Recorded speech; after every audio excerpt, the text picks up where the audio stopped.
Okay, so just as full disclosure, I am like 90% prepared. Sorry, 90% unprepared for what we're about to embark upon. Ray made this up just now. So we're missing Rob. We're missing one of our 4 players, but I thought that I could still pull together a fun little one-off thing for those of us who we still have here. So I'm going to try my best here. I will settle for no less than your actual very best. Well, I am going to bumble my way through something that Ain't first your last. that we're gonna For better or for worse, all right. that will hopefully be fun for you. Okay. So this is how it's gonna work. This is outside of any context, outside of time and space, has nothing to do with any plot. There hasn't been any plot whatsoever for the campaign that we've created these characters for. This is just a one shot. Just a one shot. The lights turn on and you find yourselves behind podiums in a large circular room, behind game show podiums specifically. It's a large circular room. There are bright spotlights on you. It is a mostly metal room. There are no features in it. There are little bits of blood spatters all over. There are footprints. There are handprints. There's what appears to be animal prints on the floor, the walls, even the ceilings. There aren't really features, there aren't windows, there aren't even doors, but there are what seems to be seams, like there are panels in the walls where people might enter, where you supposedly entered through. And there is a speaker in the ceiling, and you hear a voice come through it, and it says, "Welcome to the game show that I haven't bothered to think of a name for. The first challenge is, do any of you care to come up with a name for this game show?" The Blood Dome. No. Blood Dome? The Blood Dome, no. Blood Dome, I no. like the No Dome. The No Dome. Stay out of the No Dome. I don't want to allude to anything What bad are we happening doing here? to me. What like are we alarmed at our current, Yeah, environment? I'm trying to figure out the panels and the speaker and all that. Well, you are all on a game show.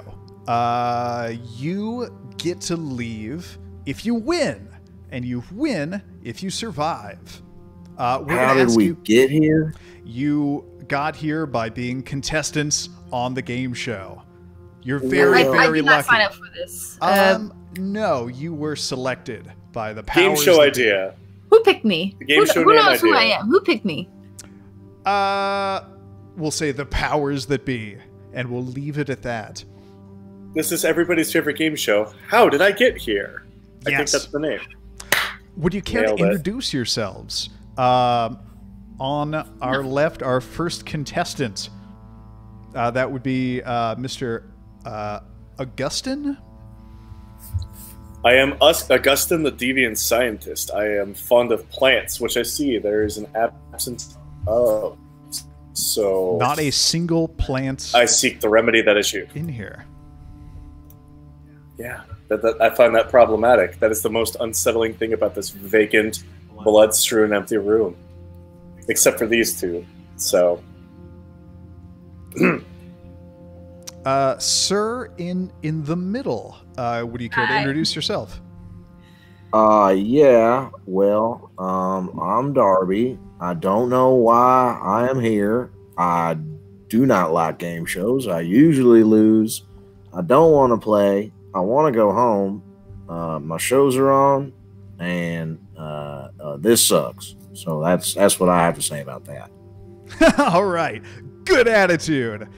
And ladies last, would you care to introduce yourself, madam? No. All right. Your first question. First off, this is how we're going to do buzzing in. If you open up the Roll20 panel to the right, you will see the chat window. If you, let's say, type in the word buzz and prepare to hit the send button, we'll say, if you know the answer... Who's buzzing? Stop buzzing. If you know the answer...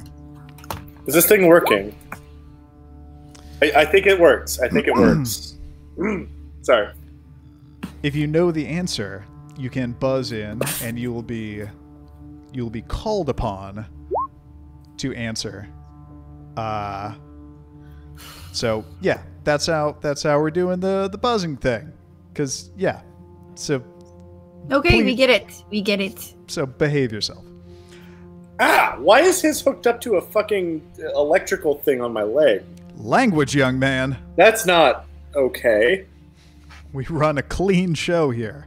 Except for we don't actually have a janitor. In all senses, but the literal one, we run a clean show. All right. First question. Bring in my notes here.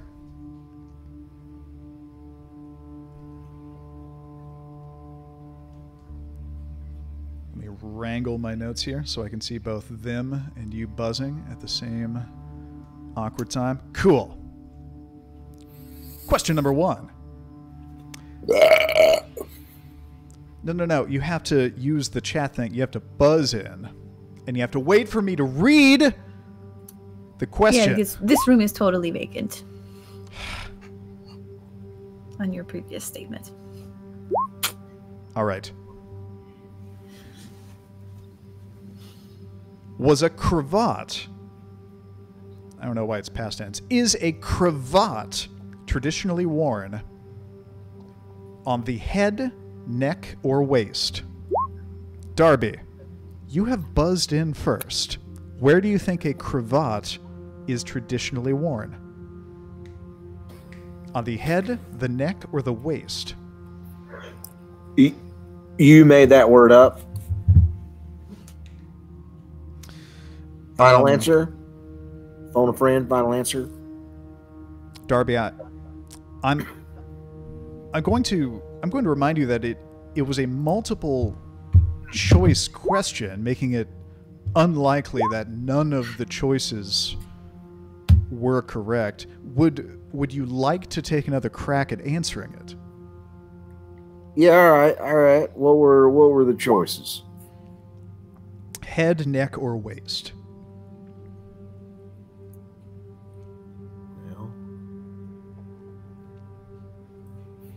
He's still answering, no buzz. Yeah, it's really hard to think with all that incessant buzzing coming from my opponent. He just gets to keep buzzing? Like we just let him buzz?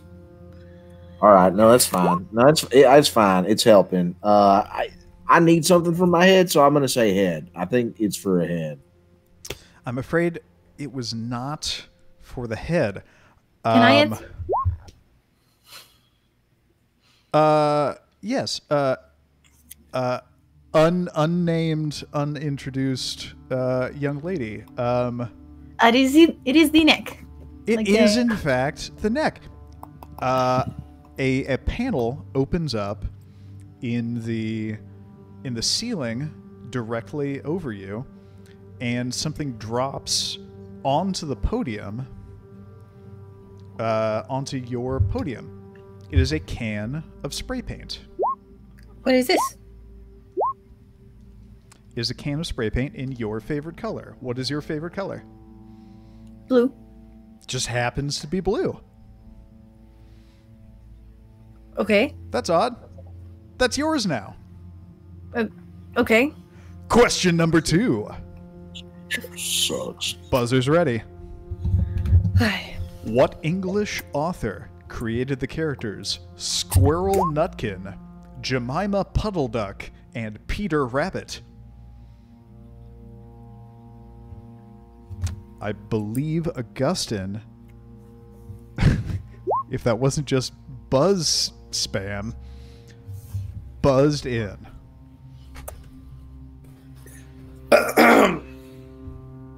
What is your answer, Augustine? I mean, you got it. Augustine, what's your answer? Just answer from the heart, man. Scott Adams. No. That's no. Sure. Yeah, it's not the correct answer. Checks out. Makes sense. Excavo and Darby.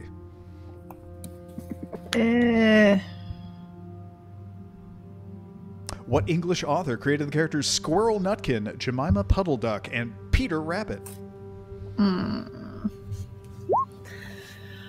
Darby, who do you think it is? I think your mom. I want to say your mom. Final answer. Phone a friend. I'm afraid I was not birthed by Beatrix Potter, so it was not. You could have been though. You could have been. So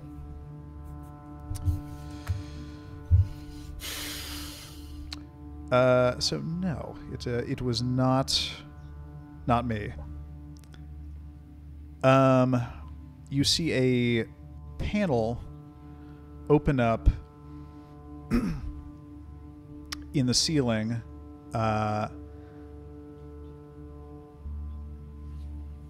above any of your podiums, but basically you see the shape of the room, and if all of you are in the center, and if you imagine this is a clock, basically right where 6 o'clock would be at the very bottom of the room, a panel opens up, and what looks like a pillowcase drops and just falls to the floor right at the edge of the room. I immediately run over to it. Okay. Does anyone else do anything? No, I stay here. I promptly step to the 9 o'clock. Just, away from where the attention is for a second. Okay.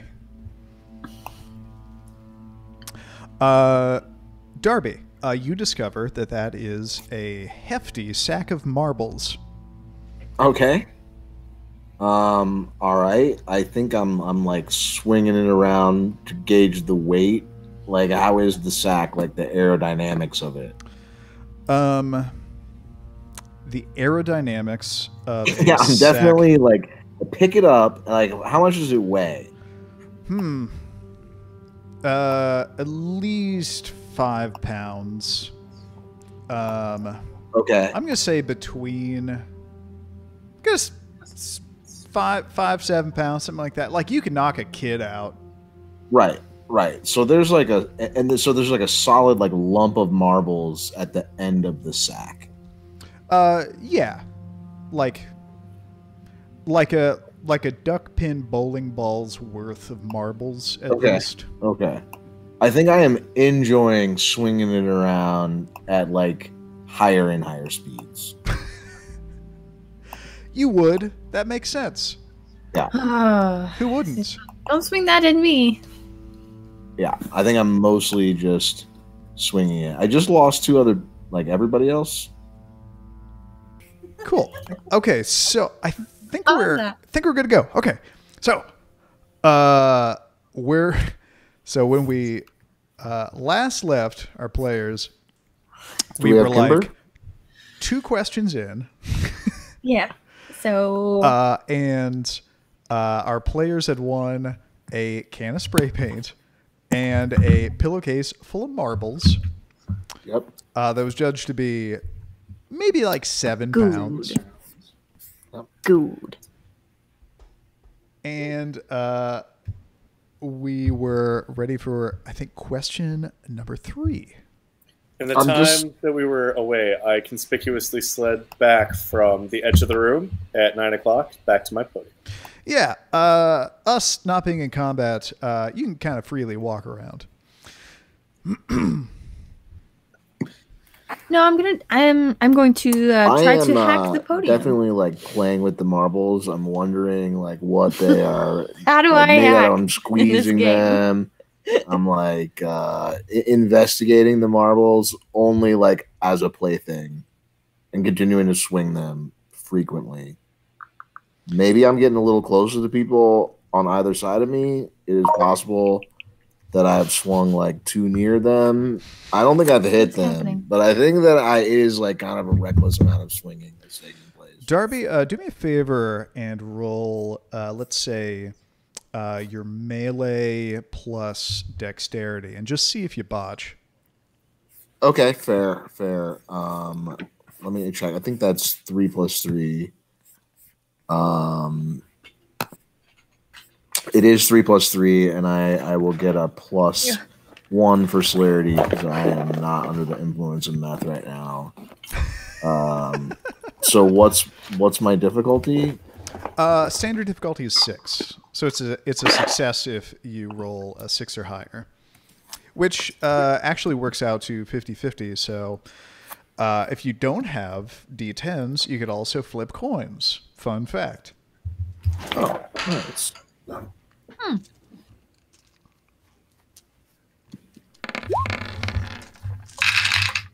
Here. You do not botch. You do not hit Excavo in the head. Question number 3. Hands on buzzers.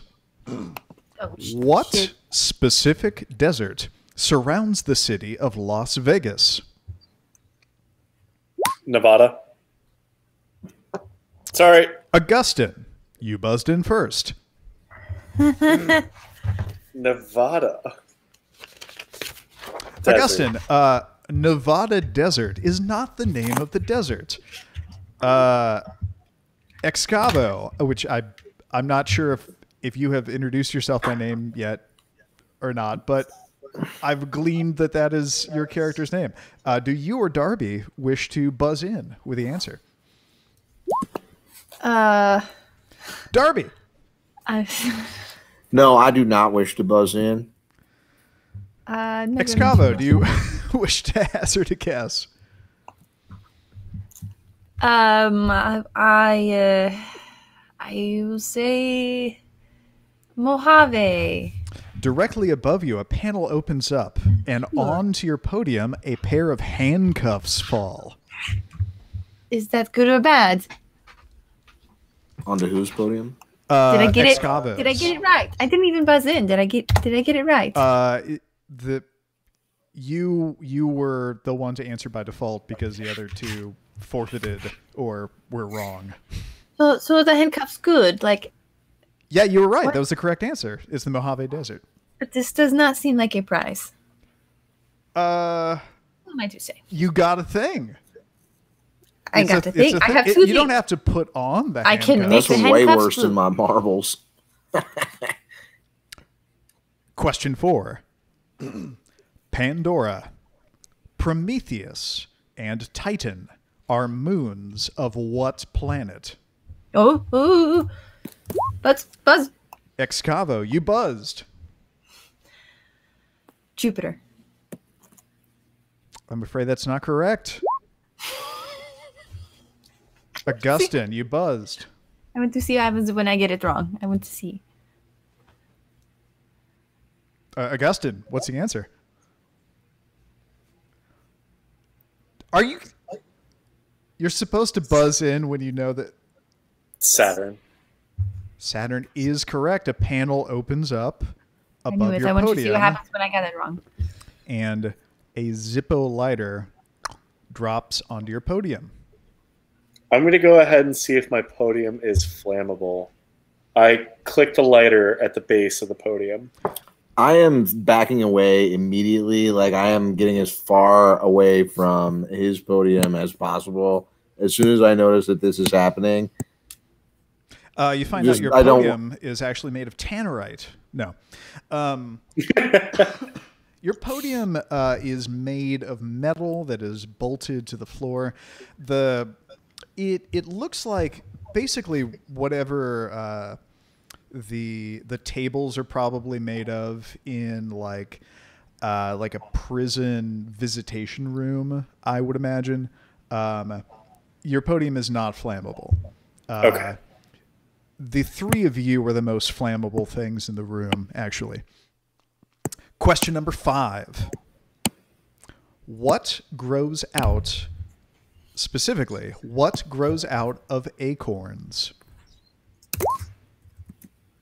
Darby, you buzzed in first. Your mom.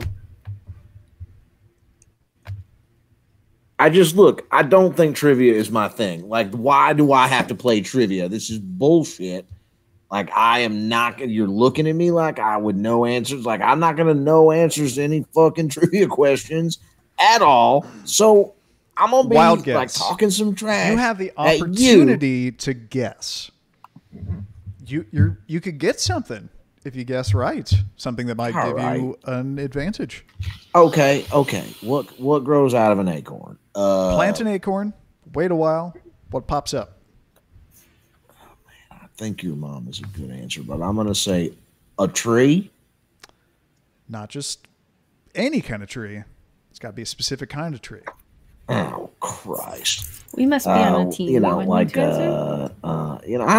like trees. Anybody who's into trees is like a weird. That's Granted. Like your whole thing. You're just about trees and all that shit. Elm tree? Not an elm tree. Fuck, this game sucks. Right, you buzzed in. Augustine. That tree McGee over there knows this one. I would infer scientifically that your mom is an oak tree. It's oak incorrect. Tree. It's oak tree. Oh no, the answer to this question is an oak tree. Yes, my mother is not one of those though.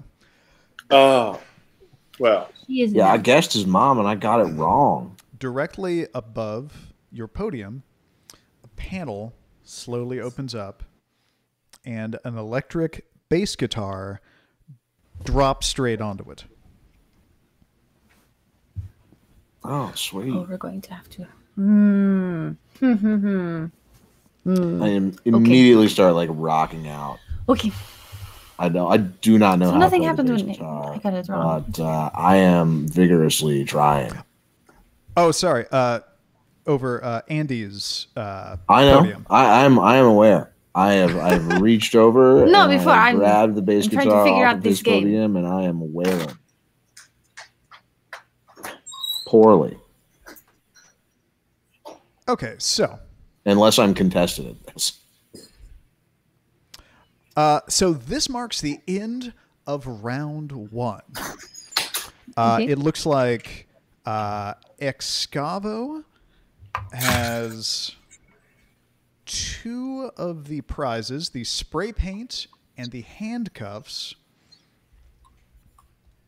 Augustine has the lighter and the bass guitar, and Darby has the sack of marbles. This brings us to... Still think I'm out ahead on this. This brings us to the first mini game.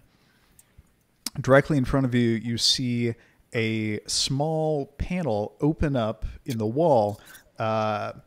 It's about 6 feet wide, and it opens up about waist high.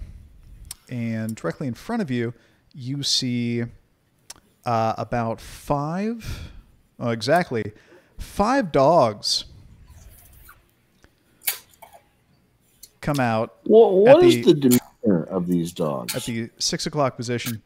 I would say confused and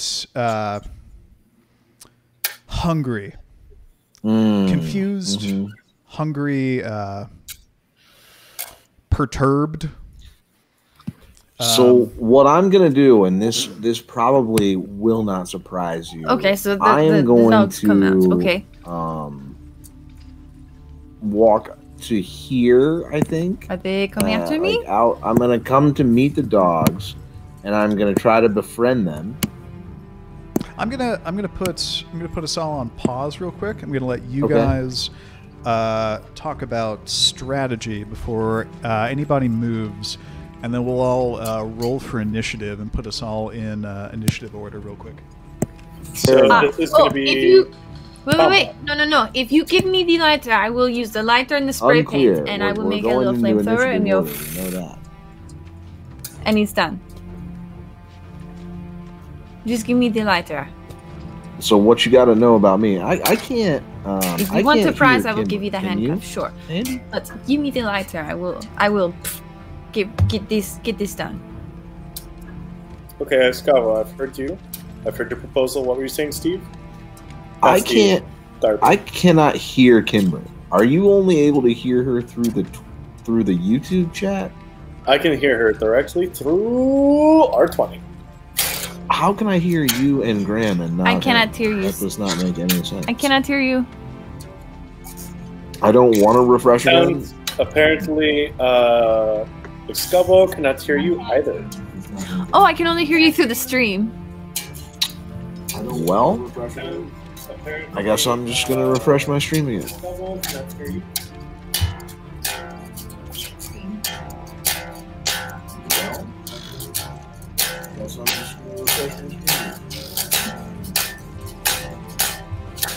Okay, we get it. Boss battle music. Oh my god. Okay. Hey, there you are. Hey, I think I can hear you again. Hey. So just to be clear, this is combat. The minigame is combat. Yes, it is. What is the bass guitar made out of? Are you out of character holding a bass guitar? I am in character holding a bass guitar. Roll20 is apparently very powerful. You conjured a bass guitar into my reality. Well, are you in character? You were holding the same bass guitar that you were holding out of character. Oh. It appears to be wood and some metal. So, so Graham gave us the opportunity to talk strategy. I think what you guys ought to know about me is, like, I want to go in. Just every time. And now... Someone gives me the lighter, you have to get out of my way. Yeah, I mean, I'm gonna be in the mix. Like, we're talking like dog tackle, like bear hugs, and like I'm gonna go for one with my bag of marbles, but after that, like, it's just like dog hugs. Dog so hugs? Yeah, that's my strat. It's my move. So whatever you guys can do while I am squeezing dogs to death. Would you like to club the dogs? Well, I'm gonna club one. My plan is to use the marbles defensively. I'll trade you a bass guitar for a bag of marbles. I'm gonna club one. We have a flamethrower. My plan is to use the marbles defensively. I'll trade you a bass guitar for a... Right, if you give I'm someone gonna gives me the club lighter, one. I have a can of spray paint, the and marbles light the defensively. lighter and spray, and it fire will come out. Lots of fire will come out. Well, Since I'm going to go nothing ahead in the and... room is flammable, as we've already established, then it should not be a problem. I'm going to... Excavo, you now have a lighter. Mr. Darby, trade you a bass guitar, which is hefty and used for clubbing. I reluctantly part with my bag of marbles. And my pillowcase full of marbles. Ha! There you go. Hang on.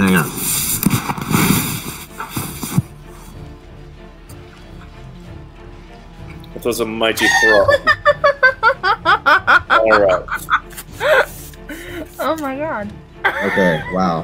Roll20 is actually quite powerful indeed. But What just happened? Oh, hey, I have the lighter.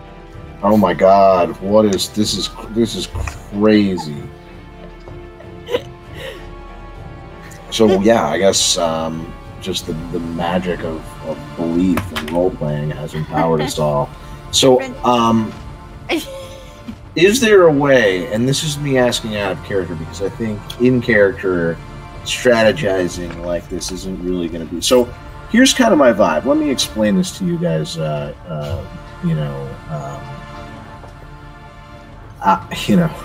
a meta fashion, I guess.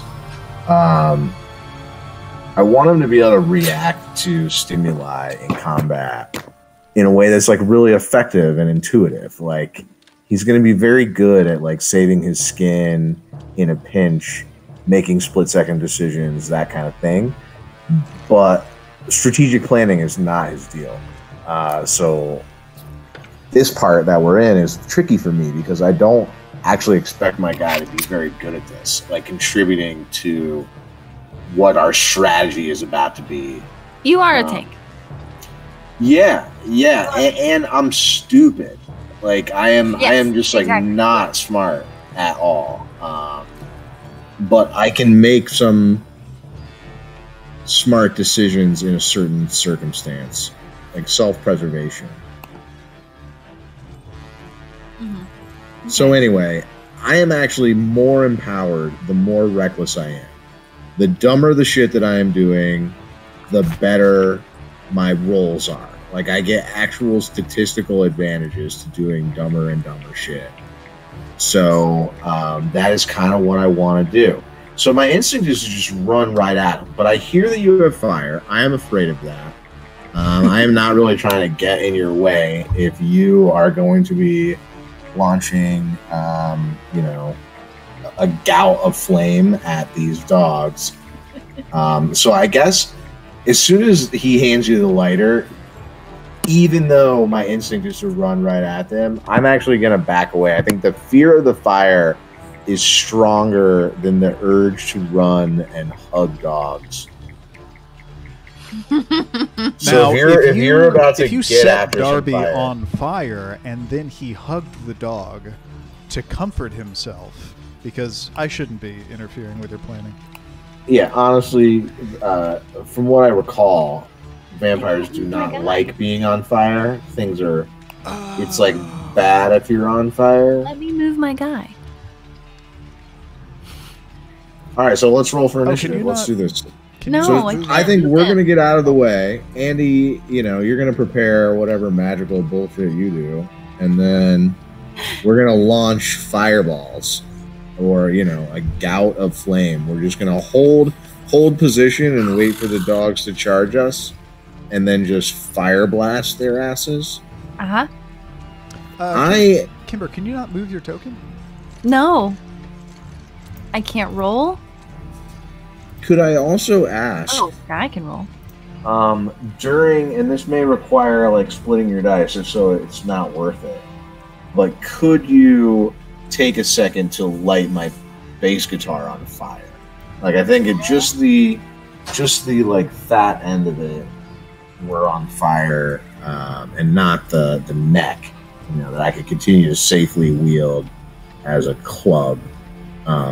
Just the body of the bass guitar as you're, setting everything else on fire. You don't actually really have to do anything. I'm just alerting you that I'm going to hold the end of the bass guitar in the open flame as you are immolating dogs, to also set it on fire. I'm going to, if at all possible, try and use my thaumaturgy to force the dead wood that is the bass guitar to sprout little swirlings to make it easier to light on fire. Is that possible? You want to make it burn more? I just want to make it easier to catch fire, because if it's a polished bass guitar, it's going to take a minute. Spray the guitar and then light it. I don't think that would result in it being more fire than it is. I mean, I just spray it really fast and then I light it. It catches, right? You only have one can of spray paint. There's not like 2 drops in it. All right, so I think we're on Team Flamethrower, but we need to figure out what is our order of operation. So, initiative. Initiative is 1d10 plus wits plus dexterity plus celerity dots if you're not using them for extra actions. Wits plus dexterity plus celerity. So Celerity? Ignore that if you don't have celerity. 5 plus 4. 1 plus... Wits plus dexterity plus what else? Celerity dots? That's it? Yes. Alright. What's up? And you get that many dice? Or 1d10 plus? It's how many dots of wits you have, plus how many dots of dexterity you have, plus how many dots of celerity you have, plus roll 1d10. Hold on. This roll doesn't count. I think I did it wrong. Actually, What I think if you... Is that right? What are you saying? How many dice do I roll? 1? Yes. So I roll... it's that number plus how many wits you have plus how much dexterity you have. Did I do it correctly? Is that you? Oh, there we go. Yeah. So I got 1 plus 6 would be 7. Is there a special consequence to botching a initiative roll? No, not at all. No.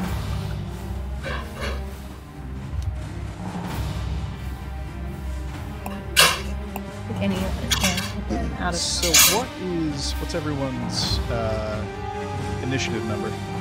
7. 29. What? 29. Get one. No, you didn't do it. You didn't do yours right. You only get 1 die. 1d10 plus the number of dice. Augustine's should be 2 plus 2 plus a d10. A d10. So 1d10 plus 4. So that plus 4, 7. So I'm also at 7. And I got a 19. I'm built for initiative, though, so that makes sense. I add plus 10 to my initiative dice. Ooh. Well, okay. You are first, right? Or do the dogs roll? First of the 3 of us, the dogs get a roll too. Each dog rolls. But I actually will opt to yield my action.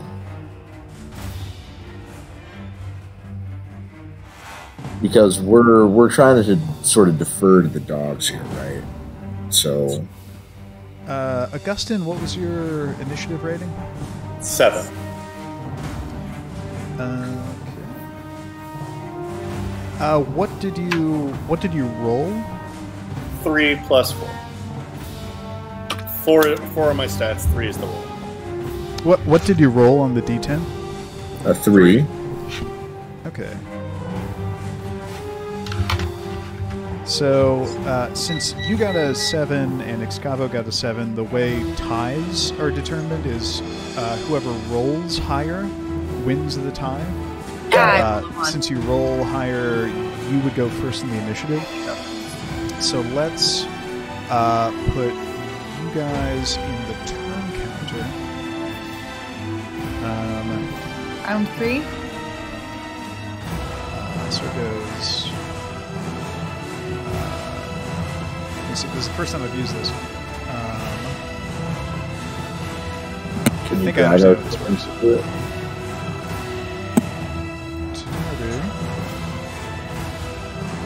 Is this... I don't know what's happening. Hang on. I'll figure this out. Okay.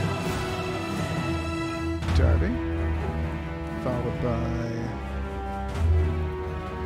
Gustin. Followed by... Excalibur. Do the dogs not roll? Or is it by each of these dogs. So, everyone declares their actions in reverse initiative order. So you see what all the dogs are intending to do, and then we're all going to declare what we're doing in reverse initiative order. You see that all these dogs are probably unsurprisingly, they're all running straight at you. The two dogs on the right over here, they are splitting off over to the right. It looks like they're going for Excavo. The three dogs on the left, looks like they're splitting off on the left and going for Augustin. What is Excavo doing? Or intending to do?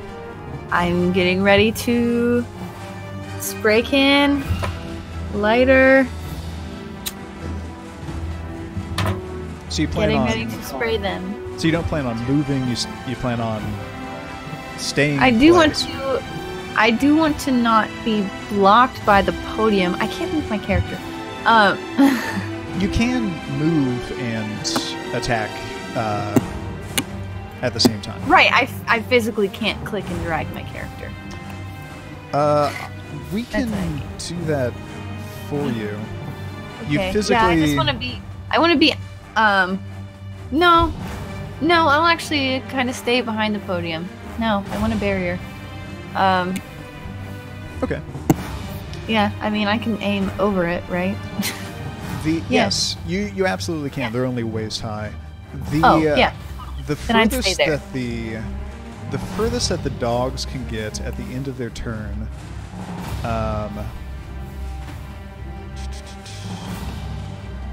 is going to be. Let me see.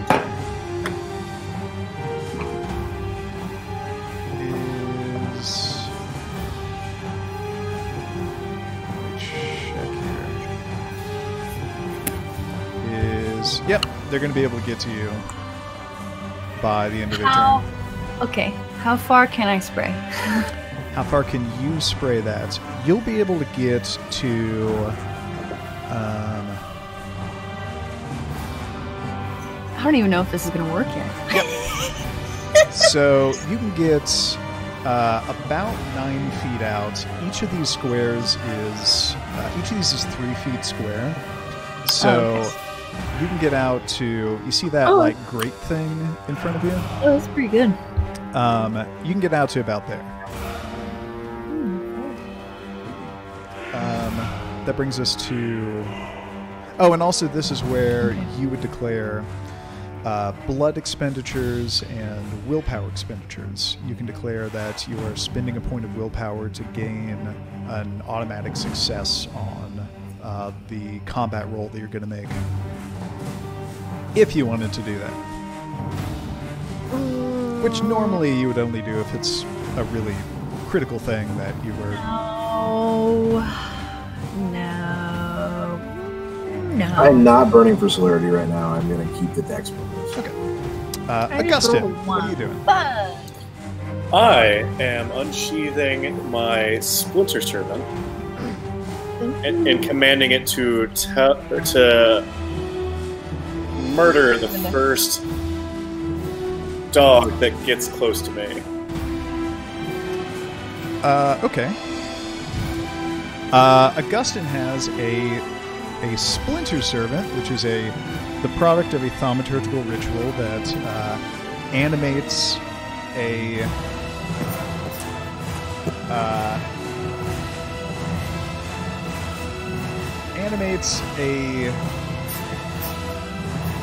wooden stake to sprout little arms and legs and chase after whoever he commands, like a little wooden T-1000, and just try to stab it in the heart, whether it's a vampire or not, until it or they dies. Now, you had not gone through the scene where you had created the Splinter Servant. The Splinter Servant is alive for a number of turns, depending on the number of successes that you roll when you create it.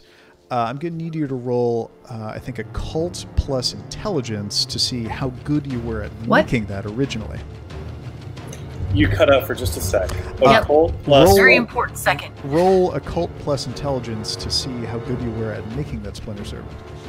And so it's those things combined added to 1d10. No. No, that's the number of That's just d10s now. initiative. Now For this is the initiative. number of dice. So I have I'm 7d10. Yeah, roll that, please. And then what's the difficulty? Same Probably difficulty. 6. Oh, okay. Oh, sorry. 1 second. 7d10. Loop. There we go. Oh shit! Wow. What'd you get? I can't see it yet. How bad was it? Oh, not bad. Pretty fucking good.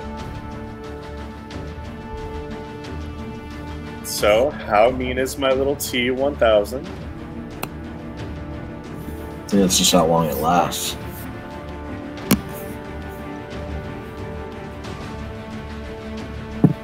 How many successes did you get? What's everything? You got 1, 2, 3, 4, 5, 6 out of 7 successes, and 4 critical successes, if that matters. Oh, wow. It was an insanely good roll.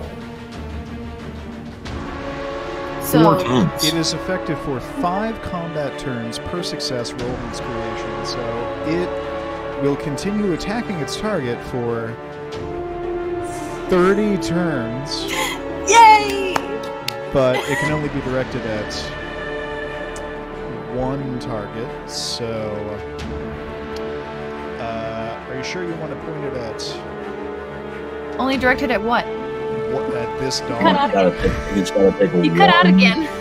Are you sure you want to direct it at this dog? You have an insanely powerful thing. Like, using it in this fight seems like... I thought maybe 3 of them were coming after him. And 2 of them after me. It's true, but this is like a single target nuke. Like, you've got this one thing that lasts 30 turns. And you can't use it for more than one target? Nope. So we'll kill Oh, one God. dog, and you'll have burned through this entire... Can Now, it didn't seem to I... really cost you anything to create it, but... It takes me 12 hours, so 1 day to make it. If I have multiple days, I can make many of these. Can I use it? There. Can I ambiguously say, like, attack all the dogs? Or do I have to specify which dog? I'll check the wording of it. I think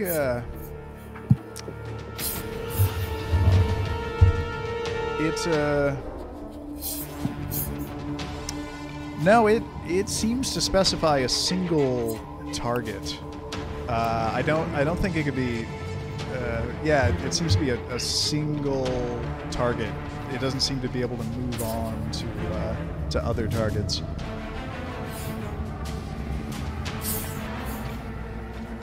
Well, I mean, I've already unsheathed it. The unfortunate wording of it is once it's unsheathed is when the initiative... I also got link this. This is my little piece of art that I got for it. I love it. Oh, that's great. Ooh. Yeah, I mean, it's out. I think go for it. You can make more. Like, whatever. Yeah, I'm gonna Yeah, just what are say... you gonna do? Just put it away? Also, is it like a me-six? So if it kills the thing that's attacking me and it still has like 27 turns to go, does it just like, I could die? It just... whoosh. Okay, so that's your intention. Finally, Darby, and you're not moving. You're staying right there. Well- After unsheathing it, I am going to step back a step or two. Okay, so Knowing like to that the tile behind it. Yeah. Knowing that there are 2 clusters of them, like there's a set going right and a set going left. The set going right, I know there's fire coming. I don't want anything to do with that. So I think I'm sprinting at the set going left. I'm probably taking the same path as the Splinter Serpent. And I'm just going at one of the dogs coming at him. Okay. Okay. So I'm running away from Excavo. Mm-hmm. Away from Excavo? To the other dogs, not the I ones. think like this way. I'm like coming out this the dogs way. haven't moved yet, so. Well, I know, I understand, but like It's we know what I'm they're not saying gonna that. do. It's just hard to visualize. We know what they're gonna do. So like Yeah. 3 are coming this way, and 2 are coming. 3 are coming this way. 2 are coming coming this to me. way. 3 are wow. going that way. So 2 are coming this way. Right. 3 are coming this way. So Right. I am running at the 3 away Right. from the fire Mhm. over here. My intention, if I come into contact with a dog, is to. I think the thing I want to do is tackle it. Okay. I want to tackle a dog. You want to hit it with your marbles? Oh, I Oh, wait, you forgot. have the No, bass I have the bass guitar. What are my stats on a bass guitar? I feel like I'm going to be better off just using my brute strength, but I'm interested in what stats I can get on a bass guitar. What are my damage stats? I think it's. I think a bass guitar. I think it would work. Like 2 bashing? About the same. It would be the same as a club or a baseball bat. It would be strength. Strength +2 would be your damage dice pool. And how does Potence dice work? Just another +1? Potence is added to your strength. So your damage dice pool would be if you're swinging a bass guitar at someone and it works the same as a club, your damage dice pool would be strength +2 plus potence. Okay. All right. Now I am going to swing my bass guitar full blast at whatever one comes closest to me that is not the one being attacked by the Splinter Serpent. I would like to not attack that. Okay, and you are running at them. You can see how far you can move. My move speed is 30, so I can go 15 and take an action. So that's 10 squares, right? No, that's 5 squares. Yeah, 30. Yeah, you're good moving that much. It would be. Yeah. That's right. That's right. Because they're 3 feet. Trying to convert. So I can go 50. I believe I can go 15. Or maybe it's 15. Yeah, 15 meters. So 5 squares. And so I move 5 squares. These guys also get to move. So I guess we're going to meet somewhere in the middle.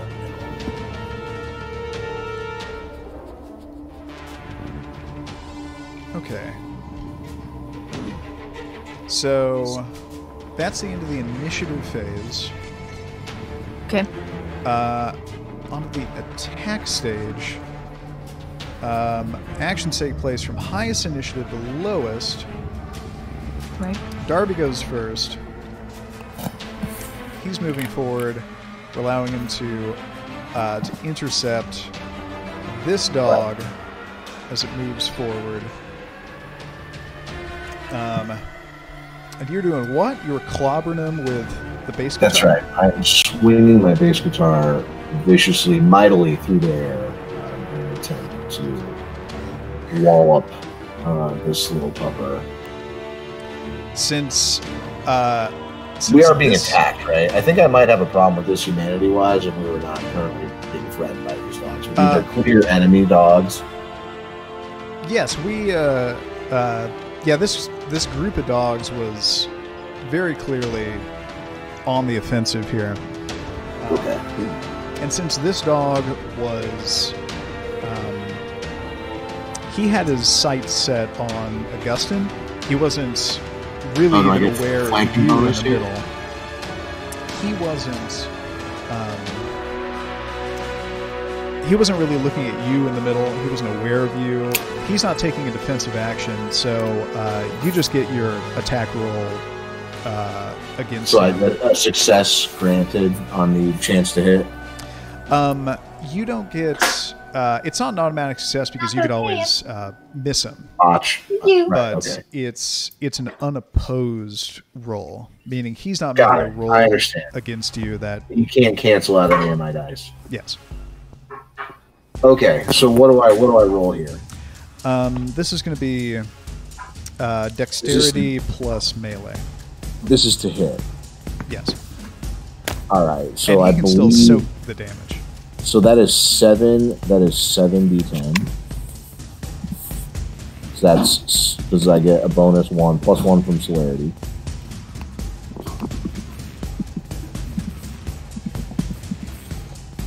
Son of a bitch.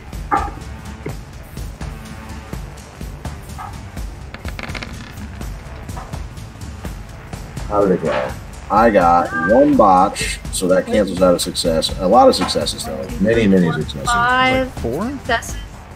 4 7, successes. 9, 9, 5, 1, 8. So that's 2 7s, 2 9s, and an 8. That's 5. Minus 1 is 4. Yeah, 4 aggregate successes. so that's essentially 1 success and then 3 extra successes that carry over onto extra damage. Onto my dice. damage. Yeah, awesome. So Sick. now you can roll your damage. And You said that was add, strength Add plus 3, 2. Yes. Strength plus 5 now? 3 additional dice? Does Darby have potence? I forget. He does. He has 1 level of potence. So here's what your damage dice pool is going to be. It's going to be strength plus potence plus 2 because you're swinging this weapon. Plus 3 because you did really well on the attack roll. This is going to be a lot of damage. And I would like for you to describe exactly how you ran up and clobbered this dog. Yeah. It was, I think, just a split-second decision, and was thrilled to have the weight of the guitar in his hands. I think when he traded the sack of marbles, which he was very into, for the guitar, I think something clicked, and he just ran directly at the nearest target, and I think has been confused and frustrated and was itching to like take that rage out on something, and having a legitimate threat to unleash his full strength on was a nice outlet for Darby's raw emotion here. And I think he probably destroyed the guitar, I reckon. I mean, the amount of force that we're talking about with that hit, 5, 6, 7, 8, 9 successes, like 8 successes. That was just like a thunderous, a Herculean wallop.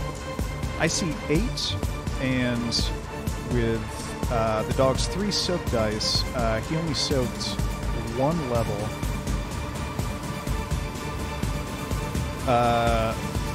That dog dead.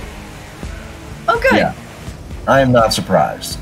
So I think the dog like went flying. I think I hit it with the guitar and literally like baseball bat slungshot the dude into the wall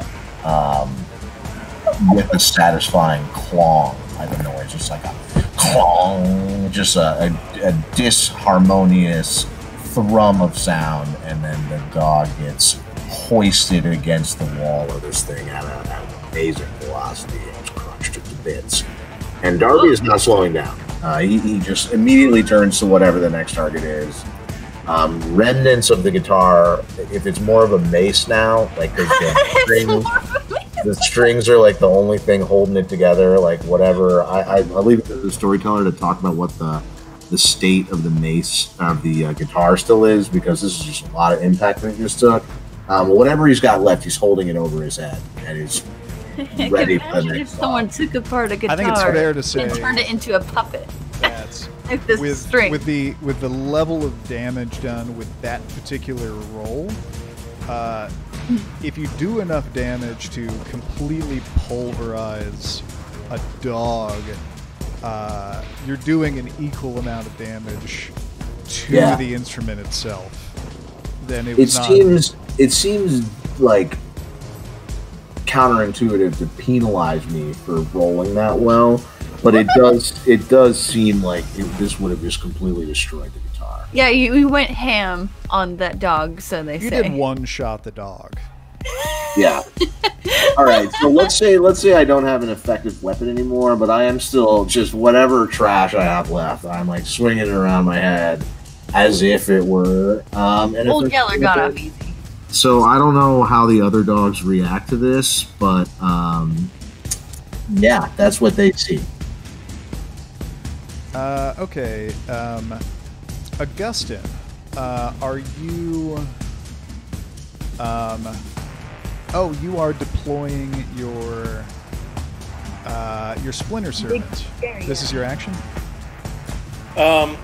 Is that the only action I'm allowed? That is what you declared, so I suppose that's what's happening. Okay, then yes, that is what happened. Yes, this is... Okay, so Splinter Servants can travel, I think, 30 feet per turn,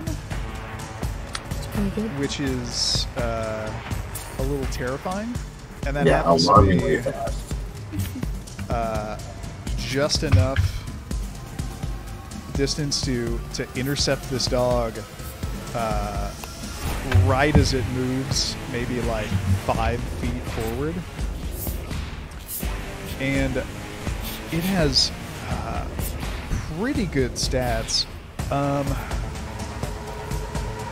So this dog would immediately recognize the Splinter Servant as some sort of a toy, and it would try to fight. Oh no! What? Yeah, I think that's right. Get out of it.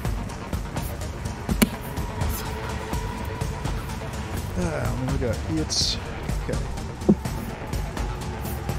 It has 3 health levels, but here's the bitchy thing about Splinter Servants. Because it's so tiny, any attacks directed against it are at a +3 difficulty due to its small size. That's, you have to roll a 9 or a 10 on a d10. Due to its small size and erratic movement patterns, this thing would be a nightmare to try to catch or stomp on. That is really upsetting. Yes. My run speed is actually 30 meters, not 30 feet. So I can move very quickly. I can go 15 meters before I have to take an action. Is this game in the metric system? This game officially is like, use yards or meters. We don't really care. They officially don't care. Okay. Because you say 30 meters and 30 feet, those are 2 different things. Well, that's why I brought it up, because 30 feet and 30 yards would be very different. And so I think what I moved was 15 feet, where I could have moved quite a bit more than that, I think, if I needed to. What is our movement speed? It calculates it on your character sheet, on the bottom right-hand corner. If you open up your journals,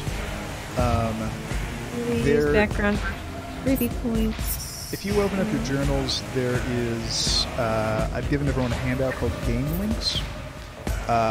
There's a link called Combat Mechanics Notes, and there's a section about movement, and I have notes about how movement is calculated. Well, not that part initially. Oh, dang, you hand-typed all these? Girl? Did. You're so nice! Alright, the Splinter Servant is now attacking the dog.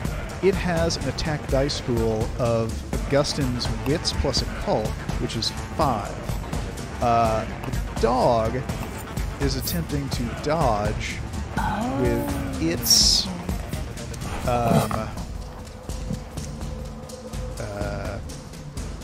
had notes about, here we go, with its dexterity plus athletics, which is 6.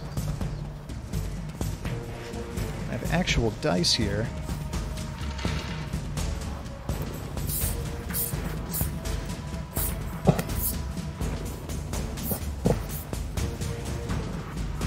just says 7 yards /meters per turn. Oh, wait. Moving while attacking. This will do that. Characters may run at half of their maximum running before taking another action.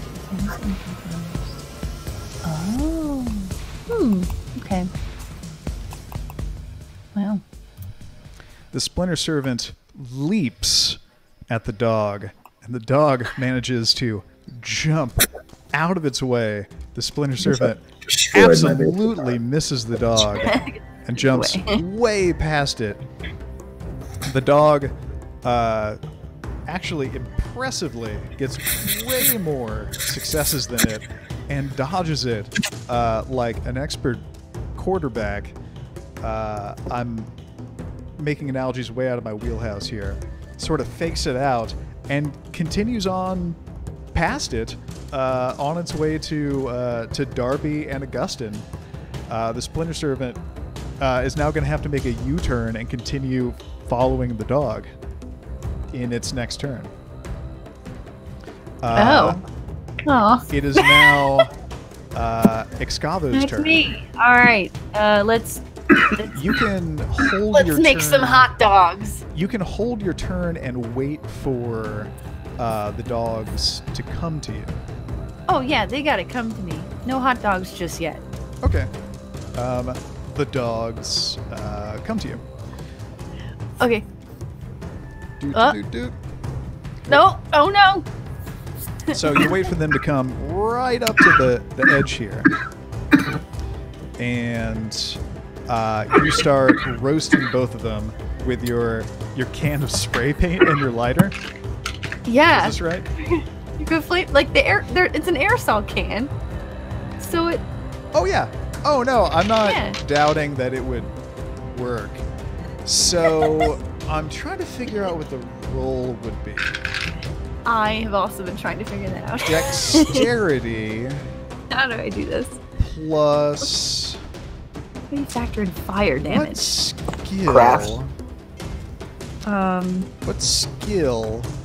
I technically hacked these items together. Oh, that's cheeky, but I don't think so. A Motion notebook taking it and on pen speed. is considered hacking in this game. It's with I'm no. manipulating You know, crafts these items. isn't that crazy of an answer. I think crafts is right. Crafts? Oh, I have 0 crafts. That's why I didn't. No. Hey, I know it's not what you want to hear, but I think crafts is probably the right thing. I can't think of a better I answer used to have a than point there. the crafts. Okay. Plus dexterity? I would let you, instead of dexterity, I would let you substitute wits if you'd feel like this is more of a Yeah, I had to witful like thing to do. manipulate these items and think of the plan. Yeah. Okay.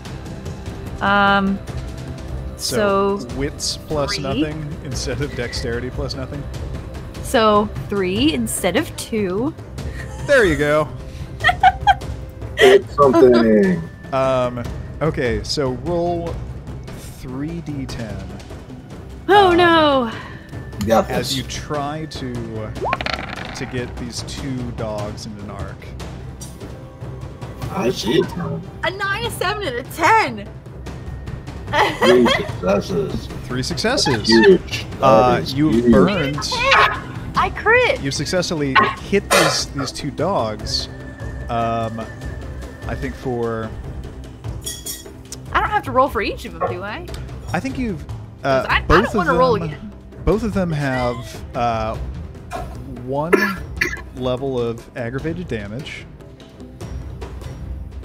and are on fire, and they have a little bit of spray paint in their eyes, and they can't see really Yep. well, and they're kind of confused, That's what I wanted to. which I might be able to represent with. Oh, can you make them icon of little some sort. fire dogs? Little arcanines or Oh, yeah, whatever? nice. Status effects. Aha. Or are they just little growlers? Okay. So they've both taken a level of aggravated damage. Their hair is a little singed. They're a little on fire. And they're rolling around and they're trying to put it out. I'm gonna keep spraying. Like, Next up, it is That's this all final dog down here who is running up and attempting to run past Darby up to Augustine. Bite him. He is... and he is biting Augustine for...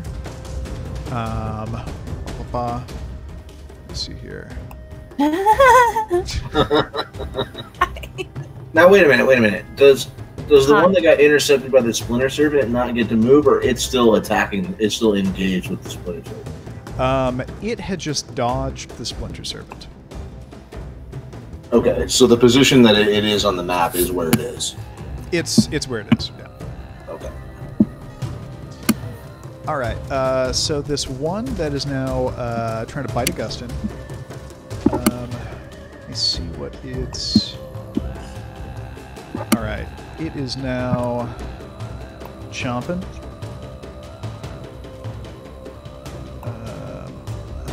What is its attack pool?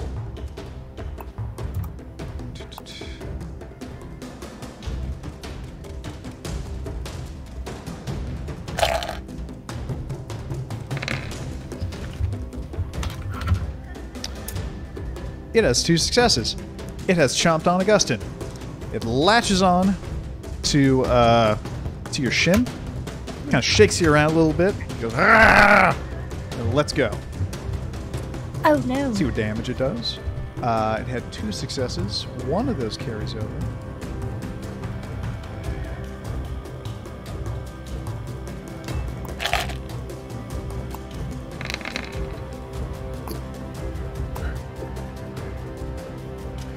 It's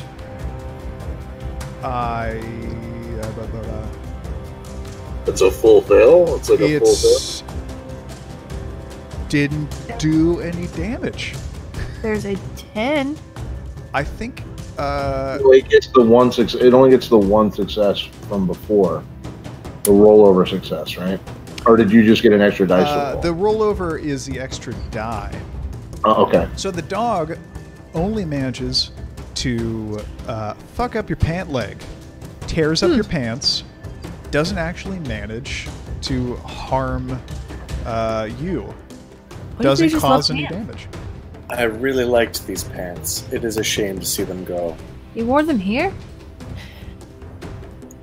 I mean, you never know when you're going to be abducted for a game show. You have to look your best. All right, we go back to Darby. Interesting. So I think I'm running away from the fire, and I'm running toward the one that the Splinter Servant. I know it's not like logical, but I think that's what I would do, what he would do. I'm running at the one closest to me, and I'm going to swing at it with the remnants of whatever I have. But ultimately, I think this is a.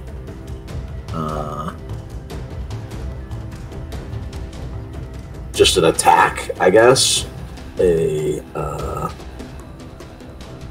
Like you're gonna punch it real hard? Yeah, I think I'm just swinging at it. Again, this is not a min-max like valuable game thing to do, but it's what Darby is doing right now. He's swinging the ruined remnants of a bass guitar with his fist at this wolf. You know, if it's in splinters, stabbing is also an option. Yeah, I mean, definitely let's go with that. Like, I am swinging again. I think the broken shards of a bass guitar, neck, whatever I've got left, at this wolf dog. Wolf dog. Augustine, what are your intentions in this initiative round? Alright, so my Splinter Servant has separate initiative from me, right? It's still just chasing the dog I told it to kill. Correct? Yeah, it's that that bell has been rung. It's going to keep doing its own thing. You no longer have any input into what it's doing. Cool. So I'm going to continue to... It bit my leg and fucked up my pants. I'm going to step back further. And I'm going to pour that bag of marbles that I'm now holding in this space in front of me. And continue to retreat back away from it. You're trying to trip the dog. Yes. So I'm kind of moving in like a... Hold on. I love this fucking draw function. I'm moving in a thiswardly direction. Thiswardly. Leaving a perplexing trail of marbles. Can you put arrows? Marbles. Marble minefield. So you're moving over towards me? Yeah, because when I get away from him, he's eventually going to get through. My splinter thing's only going to kill that one dog. I need someone else who's actually combat worthy to, help out. I'm not a fighter. You think that's me? Well, I figure I circle around you. You've got a. I'm spraying and praying. You got a canister of flame doom. Cool. But I have no plants. I am in my weakest zone without no plants, so I'm just kind of like backing the fuck up. I figure I circle around. These puppies will be cooked down here by the time we're done. And, once these puppies are cooked, I can circle back and, Darby will handle it. I think after this, I'm going to give myself... Take a Wishful point thinking. put it in crafts. Got it. See? Crafts is valuable. I got 3 points in crafts. All right. Oh, okay. Well, where are your crafty ideas? All right. Scooch your dude back. Excavo, what are your intentions? Those 2 dogs are, what, just staying there, being blind and on fire, right? They still intend to eat you. Then I'm going to keep spraying them. Okay. Yeah, that's what I got. Not planning on moving? You're still gonna... She's in murder position, bro. Okay. Behind me. All of the dog's intentions, as far as you can tell, are the same. Murderous. Most foul. Cool. I'll move to my character's left, so house right. Cool. A little bit. And then keep aiming at those 2 dogs, though. I want to still stay in range, so a little bit down. Okay. I can't move me, though. All right. All right. Now we're on to attack mode. Darby, so you are now using the remainder of your bass guitar to stab this dog that's running in your direction. Correct. Darby's down there. That's it. I ran away from the fire Oh, I see. because I wasn't even looking right at it. Not really trying to frenzy. I don't think I'm particularly susceptible to it right now, but I have frenzied before, so running away from the fire, or rot trek, I guess. So lunging at this thing. How many dice do I roll? Melee plus dexterity? Yeah, melee plus dexterity again. Plus, no, that's correct. Melee plus dexterity. And anytime, if you're not taking extra actions with your celerity, whenever you're always adding celerity. Yeah. So I got 70 10, I believe. Got a botch, 2 successes. We're going to assume this dog's run up to you at this point. 2 successes? Cool. That's enough to hit. All right. Do I get a rollover dice? Yeah, how does that? Yes, you have 1 extra die for damage. So, let's say, so this is you're using this as a thrusting weapon. Is that right? You're kind of stabbing into it. I think in my here's the way I'm imagining what I'm holding in my hands. I think I have like the broken neck of a bass guitar, which could be conceivably sharp, and then just like. The strings are still hanging off of it, and there's like debris attached to the strings, but that's all that's left of it. It's not maybe not a lot of heft left to it, but maybe some sharp edges. So let's say that you have lost that +2 bonus, but this is turned from bashing damage to lethal damage because it's sharp now. I think that sounds right. So your damage pool is going to be strength plus potence plus that 1 extra die that you got carried over from your attack roll. All right, so that's 7. We're going 7d10. Is there a way to quickly repeat your last name? Oh yeah, you just hit the up key. Okay, 1, 2, 3, 4 successes for your boy. Is that 5? 5 successes? 5 successes. Oh yeah, 2 6s, a 7, a 9, and an 8. Yeah, that's 5. That's a lot. That seems like a lot. Yay! That dog does not appear to be moving anymore. Did he roll against me? Did he even attempt? Dog does not appear to be moving anymore. All right, stabbed and down. So 2 of them are dead. The other ones are they still on fire? Yes. They haven't had a chance to be anything but. Okay. And right. Yeah, things are going badly for them. Unfortunately, they've picked the least humane way to go by running towards me. Old Yeller had it easy. Augustin, you are quick enough that you can, in fact, get to this position without the dog grabbing you.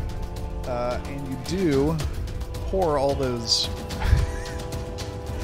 marbles and set up your Home Alone trap. Excavo, make another wits roll to try to hit these dogs, which at this point have moved quite closer to you. Okay. Not as good. I see. There's a 9. Yeah, that's tough. There's a 9. That looks like a miss. No successes. The 1 canceled out the 9. Oh no. Oh no. What do I do? It wasn't a botch though. So lucky for you, it was not a botch. It seems like you just missed them. Let's say that as the dogs reposition themselves, as you were aiming the big fireball, you didn't actually see the dogs moving.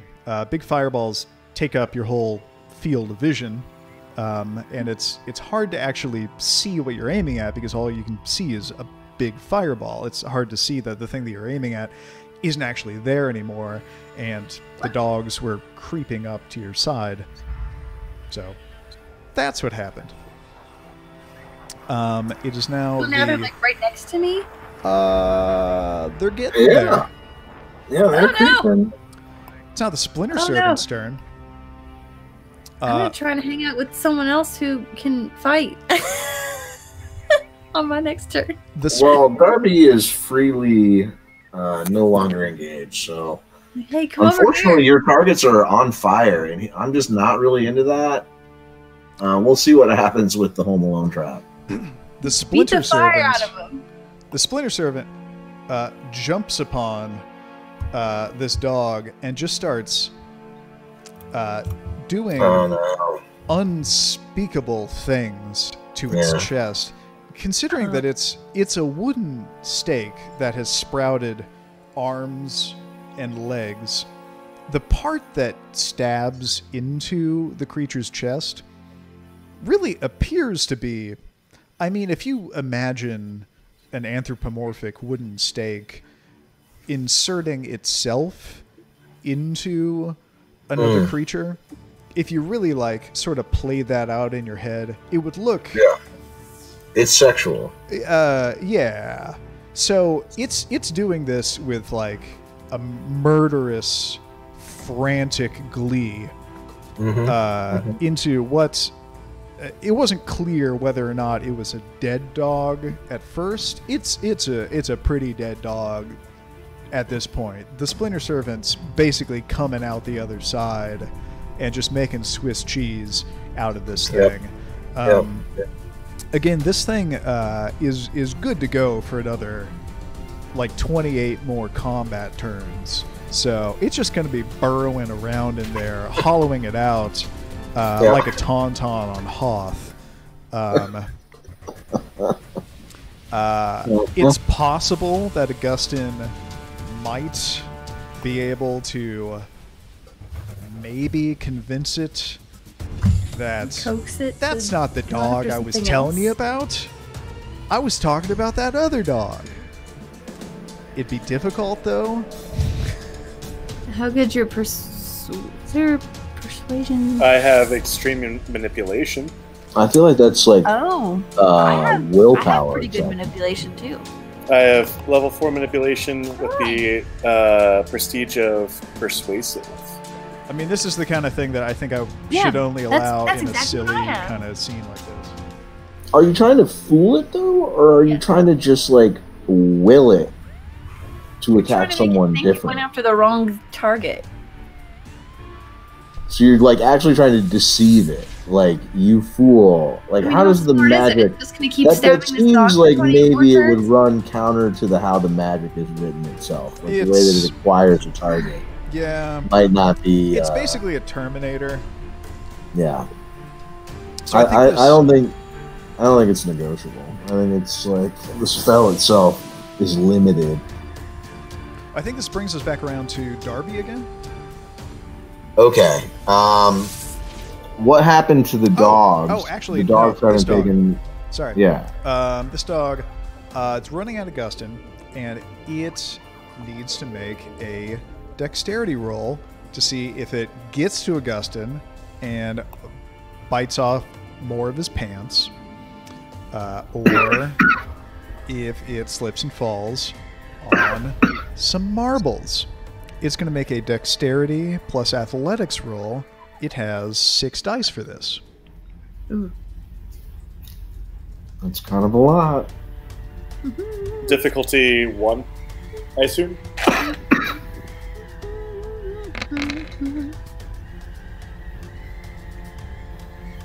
I'm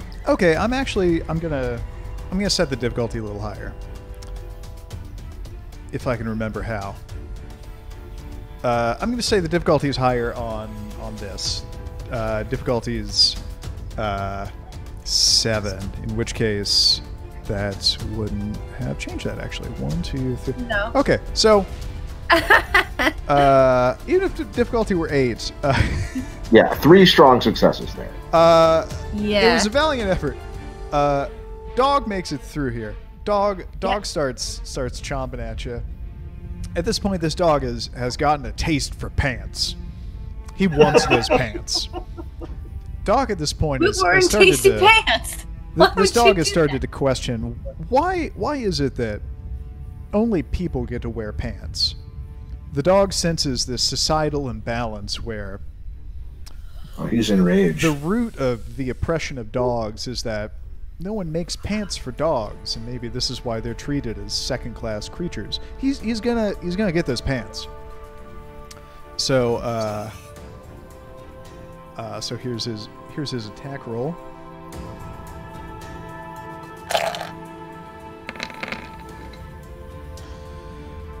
He's got one success. He nipped you.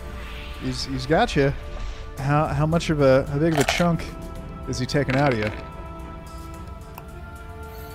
How would I determine that? Again, he just got your pants. Yeah, he got your pants. I'm going to say after 2 of those, I'm wearing. At this point, he has an effectively booty entire. shorts. He has an entire pant leg. He's done no damage to your body. He has an entire pant leg of yours. Oh, that's so good. I'm now wearing a pant. Yeah. It is singular. Oh my god. Darby, we're back to the initiative phase. What is your intention?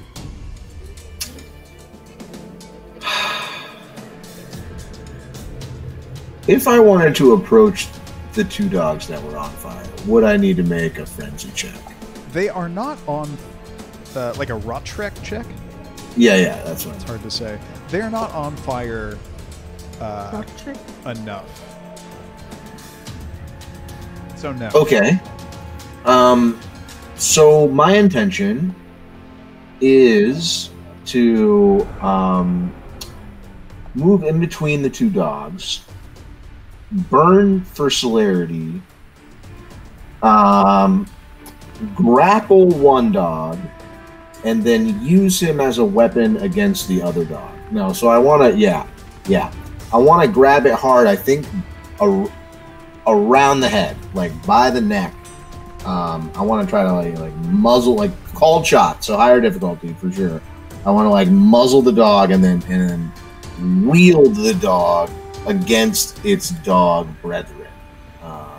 Like pick one up. Honestly, I think I'm going to try to do this one-handed.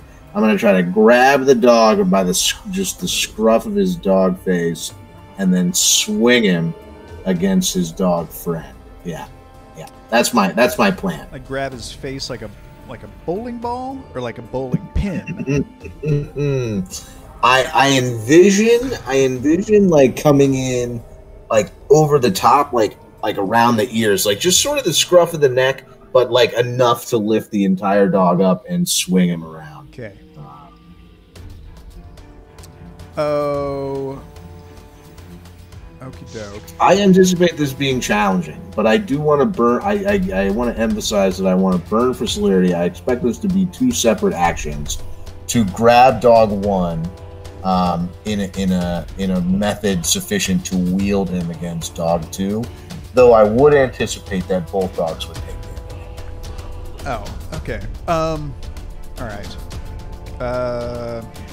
Okay. Oh, so declaring actions, lowest initiative first. Excavo, which is how we were supposed to be doing it. Excavo, you gonna keep doing what you're doing? Well, as far as attacking goes, that's really what I've got. I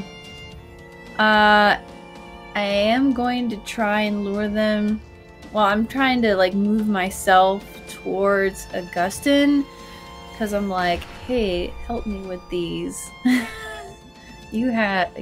You're gonna try to lure the dogs toward. I'm gonna Augustin. stand closer to my. So your friend who's being attacked by a dog.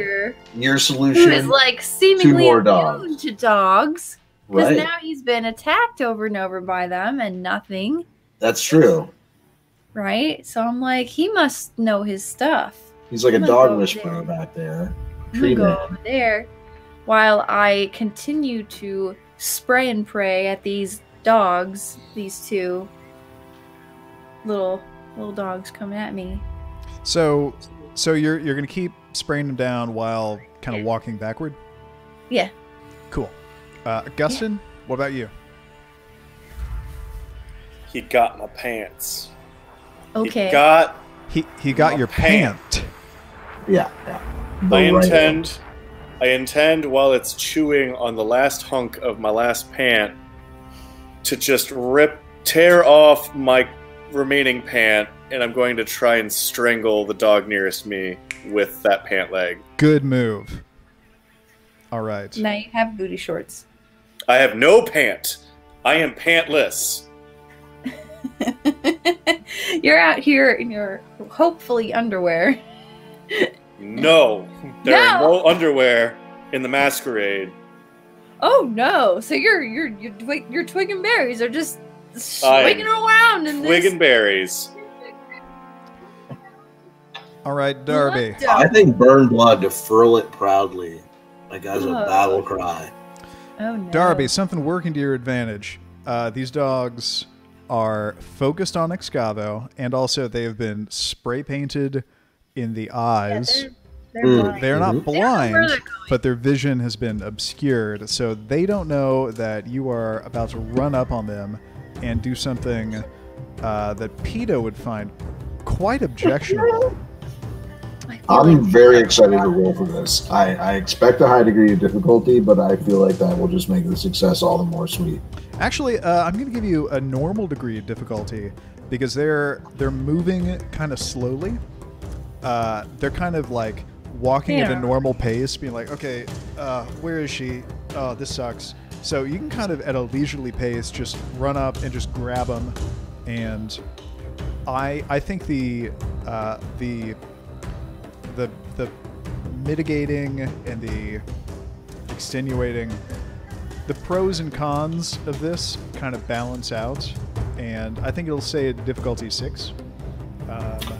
So okay. Reposition your token and give me a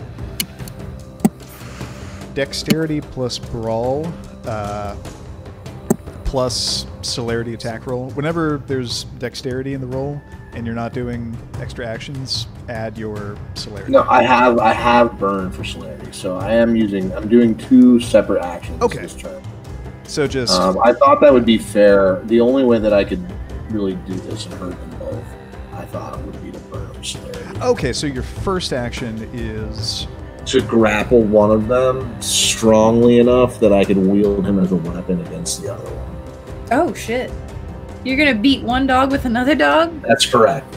I wanna graft one dog so strongly that I can swing him effectively against the other dog and hurt them both.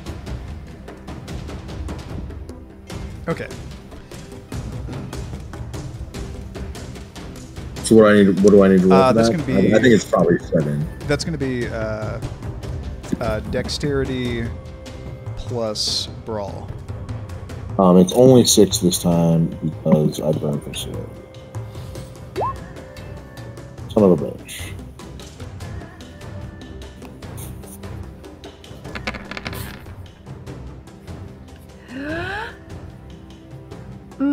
Three successes. Cool. Seems good. So 2 of those roll over for my attack dice. I guess okay. How are we doing damage on the first one? I think the damage would come on the impact with the second one. I guess he would take damage twice potentially. He would take damage from this. Like getting grasped this hard would hurt. Like the fist of fury required, the fist of fury to pick up the dog and. I think I think what you're doing is, your first move is not an attack, but it's a hold. Is that correct? I think that's fair. That this is a hold. Okay, in that case, it's actually strength plus brawl, and no damage roll. So that's 8 successes. Like I'm gonna dominate this. Like just like give it to me. Like I can hold this. That's 8 dice. Yeah, as it turns out, you grab the dog. Yeah. Okay. Now I am trying to swing this dog as a weapon against his dog friend for my second celerity action. So I am holding the dog, and now I want to wield the dog against his will, presumably. So I guess I got to roll against the dog. Your second action actually takes place at the end of everyone else's actions. Okay, interesting. Yep. Good to know. At the end of the initiative order. So you gotta hold on to that. But that dog would have to roll against my hole to do anything. That's true. It'll have a chance to try to squiggle its way out. Next up is Augustin. Yes. You are removing your pants and then trying to garrote this dog with them. Is that right? Yeah. I'm pretty fucking upset. These were my favorite pants, and he made it singular. You will need to split your dice pool to attempt to do that in one turn, and removing your pants in one turn on its own would be an impressive move. And I'm trying to figure out what skills that would even. I assume. I mean, would it just pull off? It's not. Yeah, I envisioned that they were by the other torn side. and The other he side just of the further pants is tearing enough. Okay. So it just. Boop. Okay. So I'm gonna say it's gonna be a low difficulty, a very low difficulty strength. Can you just pick up the leg? Strength plus brawl. Strength plus athletics. Let's say a difficulty 3 strength plus athletics test to remove your other pant. 3 or higher is a success, correct? But if you want to do that and then use it as a weapon against the dog, you'll need to split your dice pool. So, one dice pool would be strength plus whatever we want to call that, strength plus athletics, and your other dice pool would be dexterity plus melee. Which of those would be smaller? Probably strength plus. I don't think I have a melee stat or athletics or brawl. Do you not have anything in those? I have strength. It kind of. I don't have anything in athletics, brawl, or melee, and I have 2 strength. I'm guessing you might be Felt like rolling me.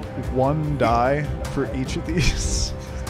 Let me look Yeah, at your character Yeah, sheet. that's what it's gonna look like. You all are so lucky I am in the party. I mean, I'm the only one that can fight anything. Believe I know, you this me, I intend to have I many thought this splinter game- servants. I was told and this game's not going to have a bunch of fighting. It is. intend for there It's to be not plans. going to have a bunch of fighting. Right, it's going to be more like a story. And... I will traditionally have like seeds on me, you know, for plant spells. Okay, so here's how splitting this dice pool is going to work for you. So the way you split your dice pool, you want to do multiple things. You find the smallest dice pool of those things. That's your dice pool. You divide those dice between your items. Of the things you want to do, unless you want to quickly like burn blood to increase your physical stats, your smallest dice pool, whatever it is going to be 2 dice. You're going to be splitting that. Either So 1 die per. yeah, I mean, so so you're going to this- be rolling 1 die for removing your pants and 1 die This- for strangling the dog. This game show exists in Difficulty a vacuum. 3 though, so you got that. This game exists in a vacuum, right? Yes, Yeah. none of this matters. This is So, not the I story. can spend 3 points a turn in blood. Yes. Would that add 3 dice? Sure. Yeah, I'm- for the remainder of the scene, actually. I'm going to burn 3 blood points and just really use that 8th generation Those pants are fucking. really on. For strength, dexterity, or stamina. Dexterity. No, strength, because that's the pool I'm drawing from, right? For Well, that's one of what- these, I'll mark that as your temporarily increased. So I'm going to use dexterity as the pull the pants off.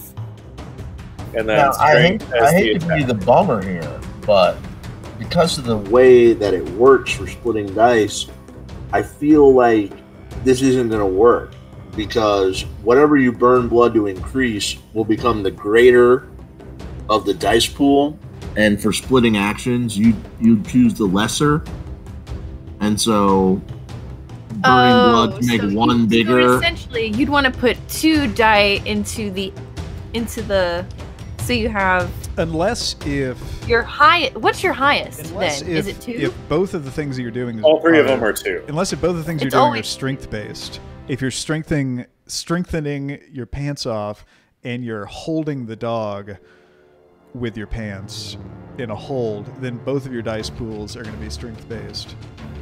So they would be both 5 Yeah. if you use 3 blood points. Well, you definitely need to frame your action in such a way that you use the same attribute for both dice, And because then otherwise you can- you're It fucked. could be. Then he Well, can hold the dog and then burn the rest of his blood, giving him time to get his dexterity up too. Could strength be used for both of those actions? Hold on. There might be a way around this. So I dumped the marbles out of what? The bag. The bag. Right. What Oh, is the bag made out of? where's, you're holding the pillowcase. So Why can I don't you not say split that? my action and just strangle it with the pillowcase? So then it's just one action. You can, it would just be one action. Yeah. Right. So no splitting. Would So I that would- be dexterity and melee? You can just put a pillowcase What over would its that head and start strangling it, or just hockey punching Yeah. it. You could burn blood for 3 more strength and strangle So it with you a have pillowcase. 5. Yeah. That was my favorite pair of pants. So I think the idea of putting the pillowcase over its head to start hockey punching it would be awesome. Okay, so it would be 5 die for because you're using strength. Does that check out, Graham? That is not what you declared that Augustine was going to do during the Oh, initiative you're right, phase, you're right. But we're all learning how this works, so I'll allow it. Yeah, and it's Okay. kind of close to what you said that he was going to do, so sure. The essence is there. You are beating up a dog with a pillowcase. Roll dexterity plus nothing, and you can burn 3 blood reflexively to get your dexterity up to 5 if you want to. Which is exactly what I'm gonna do. Is it still difficulty 3? No. What is the difficulty? Damn. That was to get your pants off. Okay, so what's the Pants, difficulty pants for are a this much action? less formidable enemy than dogs are. Trust me. Trust me. I don't know. I've met some ferocious pants.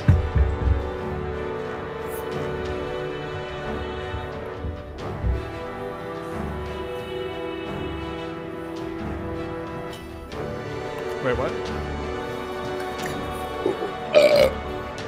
What is the difficulty level for this roll? Oh, standard. 6. Okay. Damn. Oh, 4 successes. shit. And 1 crit. Cool. So, you have 3. You do it. You have 3 that carry over into damage. So you're strangling. What the hell would damage be for strangling? I think that's just your strength, which is 2. Okay, so roll 2. Roll 2 dice plus, what were your extra successes through? Roll a total of 5 d10 to determine what your damage is to this dog. And we'll also see what the dog soaks. 3 successes, 1 of which are a crit. So 1, 2, 3. And we'll see what the dog soaks.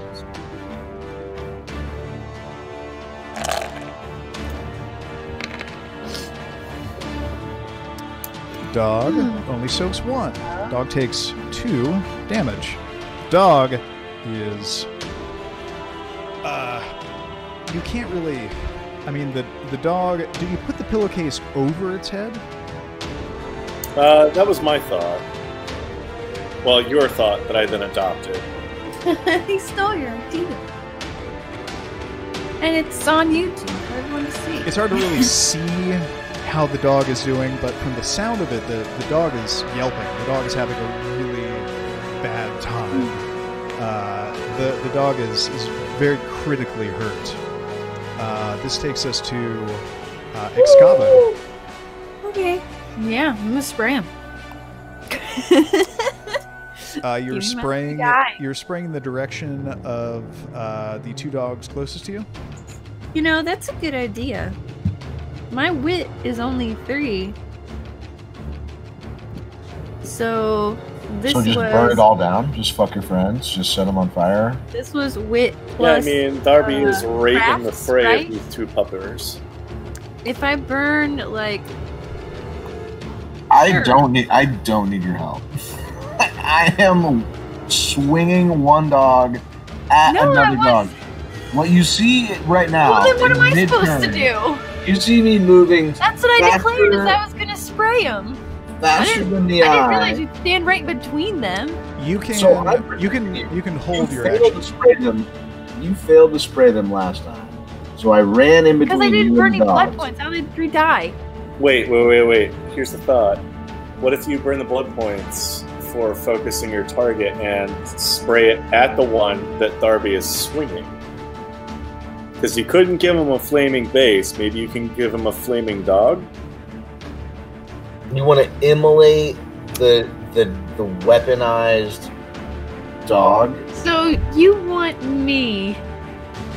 Let me get this straight. You want me to light this dog on fire so that Darby can grab it and throw it at the other dog? Oh, it's Why don't I already just done. light the other dog on fire? Grab. It is grab. This dog is in my clutches.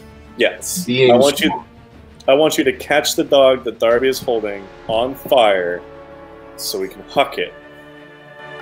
I don't think he'd be okay with that.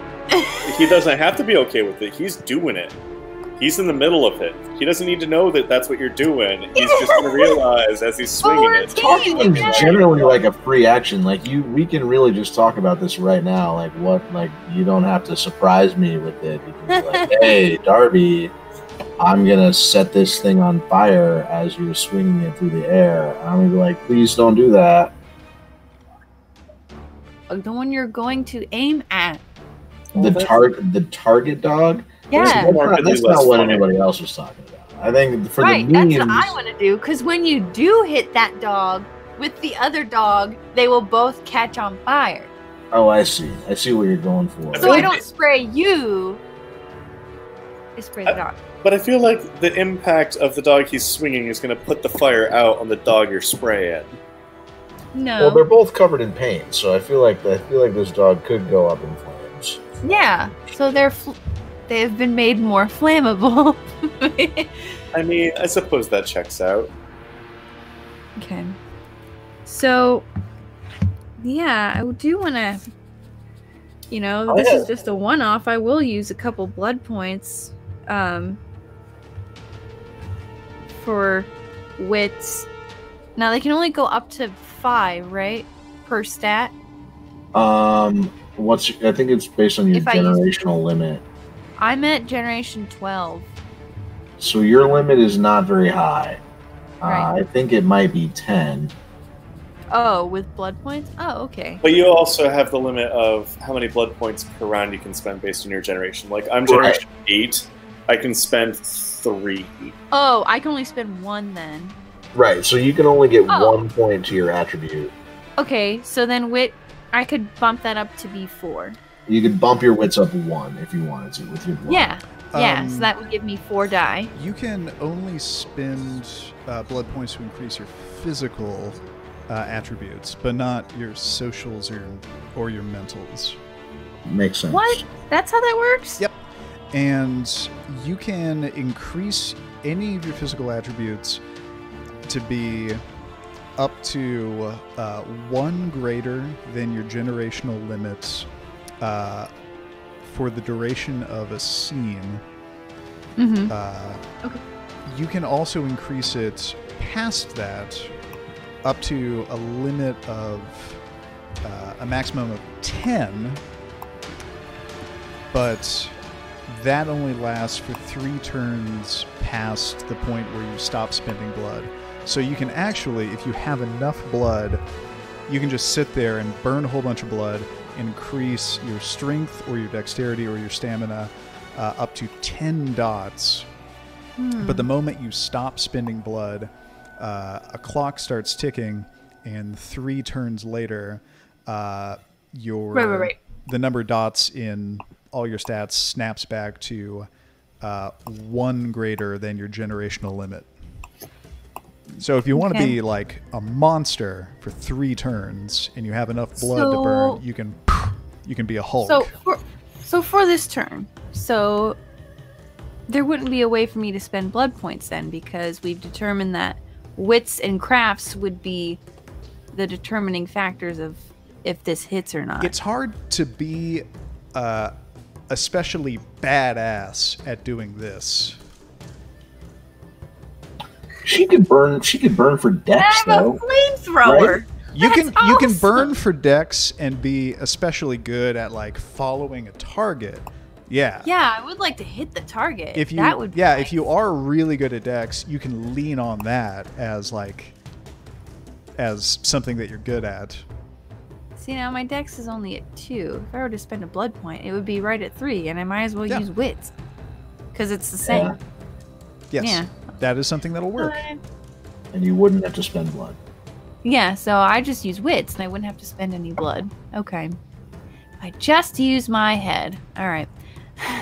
Yeah, we'll say that if you're rolling with wits instead of dexterity, that's because you're relying on like timing and strategy rather than like your physical ability to like do it and track or whatever. Darby's hoisting a dog in the air right now. I am spraying the dog that is the target, not the one that it's actually unclear if I've been able to lift the dog off the ground. I'm physically restraining the dog. The dog is unable to move. Yeah. I think getting the dog in the air might be part of the next action. Like, Graham, what is the current state of the dog? And throw like a frisbee. How about this? Roll just 1 d10 on a success. You've successfully hoisted it above shoulder level. Difficulty? You've grabbed it. You've not yet lifted it. All right, so I've got it under control, but I haven't lifted it up yet. So I'm spraying the other. All right, I'm gonna roll for my action. Do it. Fine. Now they're yellow. Oh. 1 success. Okay. There's one. All right. Is that all that matters? That there's one? Yes, that means all you need on the attack roll is 1 success. Hey, that means you got him. So now I roll for damage. No, actually, because not with this. For this particular thing. This is a projectile thing. So just like with guns, if you hit them, you hit them. You refer to the weapons stats to find out like how much does that projectile do, how much damage does it do when it hits. It's with unarmed punching and melee stuff that you roll to find out like how hard did you hit them. But for stuff like this, you did 1 level of aggravated damage to that puppy right there. Yep, that one. That one. And he didn't like it one bit. He is also now pretty much totally blind. Okay, cool. It is now. And I dodge. It is now the dog's turn. The dog nearest you runs up, and finally, a dog is trying to bite you. This is its attack roll. Who, me? Yes, Excavo. Oh no. What that several times. Oh. The dog actually botched its attack A roll. lot. Oh no! So- that is A not lot. good for the dog. So, it botching its attack roll makes a lot of sense since you just blinded it. Andy has a cat. I'm going to say that it botching its attack roll actually That was plays out smart. like this. So you hosed it down with not only fire but paint right in its eyes. Mhm. It is furious. It's blind with rage in a quite literal sense. Andy, show us the cat. In its mind, it runs right for you and sinks its teeth into you and just starts fucking just tearing flesh out of you, digging at you, just clawing at your fur, just digging into tufts of your hide, just drawing blood from your tail.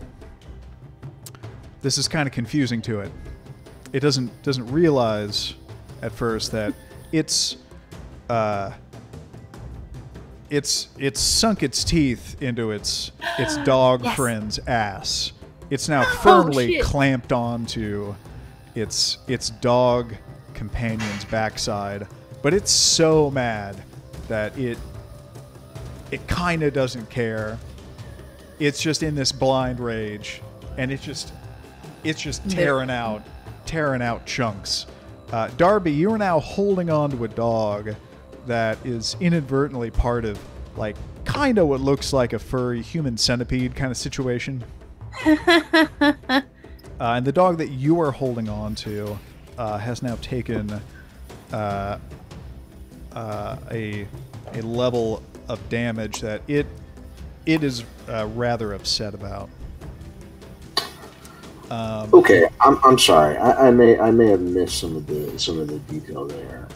The dog attacked his own friend. Your target I made dog. the dog so blind and angry that it thought it was attacking me, but it was biting its friend that you were The one holding. that I'm holding. Yeah. Yeah. Your target correct.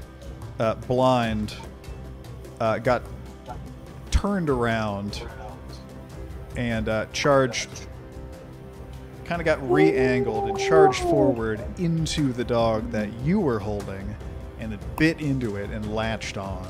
And that's Okay. that's its current situation. Got it. So, I think in light of that, in light of the fact that circumstances are somewhat different here at the end of the turn than they were at the beginning, I think my intended action now is to just flail both of the dogs as hard as I can as a dual projectile.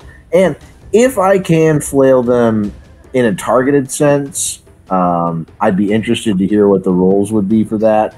So just like winging the two attached dogs at the other dog is what I would like to do. Like if I can take the one I'm holding and throw the combined dog force at the third dog that's going for pants. That's my intention. I think that's a pretty cool intention. You are going to have to hold on to this dog, though. He has a roll that he can make to try to get... That's right. He can try to escape me. Let me see what he is rolling with. That'll be his strength plus... Okay, he has... It'll be his strength...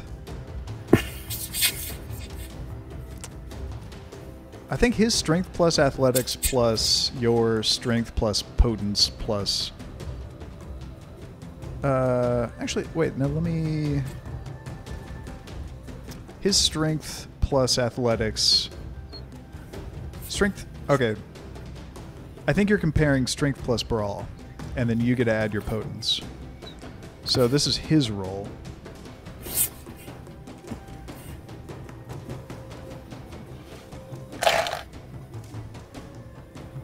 Has it come through yet? Oh, there it is. He did not succeed. Nope. don't suppose you really need to roll. Yeah. So he yeah. flails. I guess I could botch, but it's unlikely. Nah. All right. Don't even bother Take rolling. the non-roll. Don't Yeah, risk I'll take it. I'll take it. Next up, the dog next to Augustin is. So I get like a roll to hit, like a dex roll to hit on him. No, there's one more dog turn left. Augustin, what's the last thing that you did to this dog? You were strangling this dog?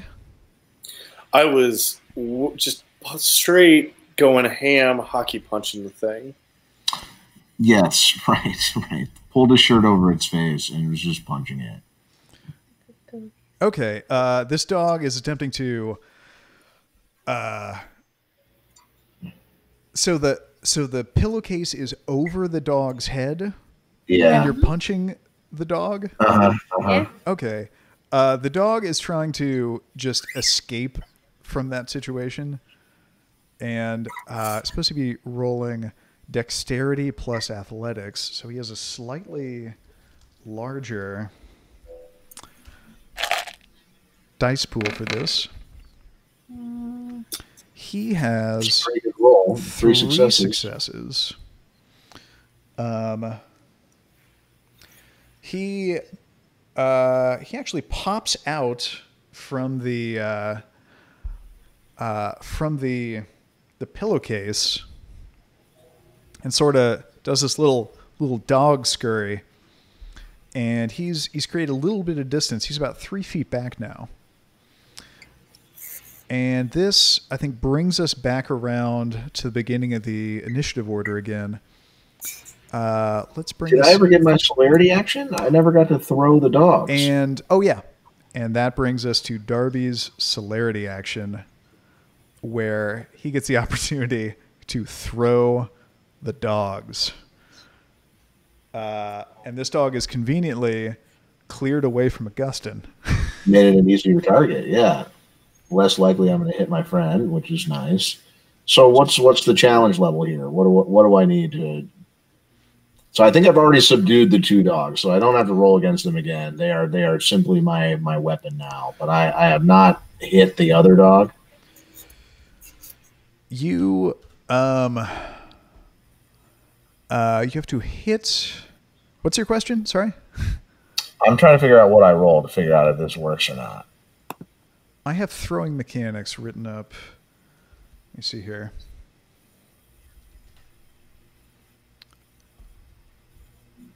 And I assume that I'm going to be resisted by all 3 dogs here. Only the.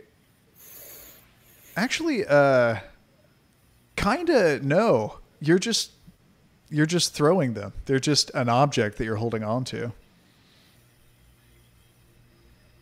Yeah, I guess so.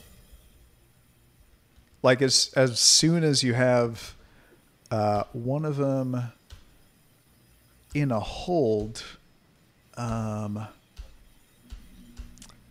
know I have throw mechanics somewhere here. Where are you? I'm just trying to make it as complicated as possible for our first fight. I know that the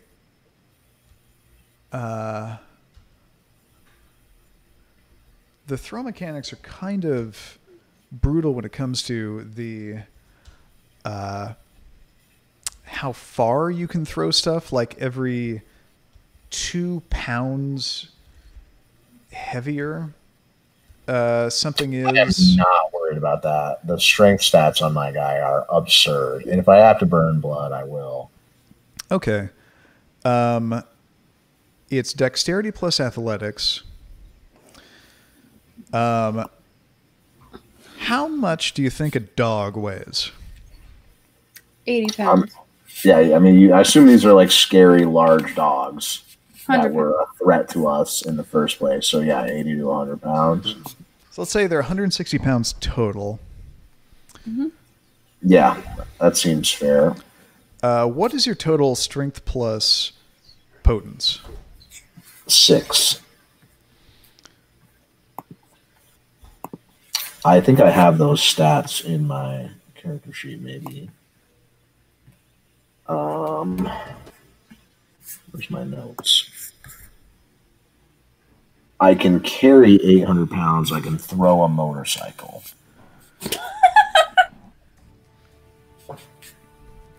Okay. It's not casual. It's like a very absurd level of physical strength. You can throw something 2 pounds.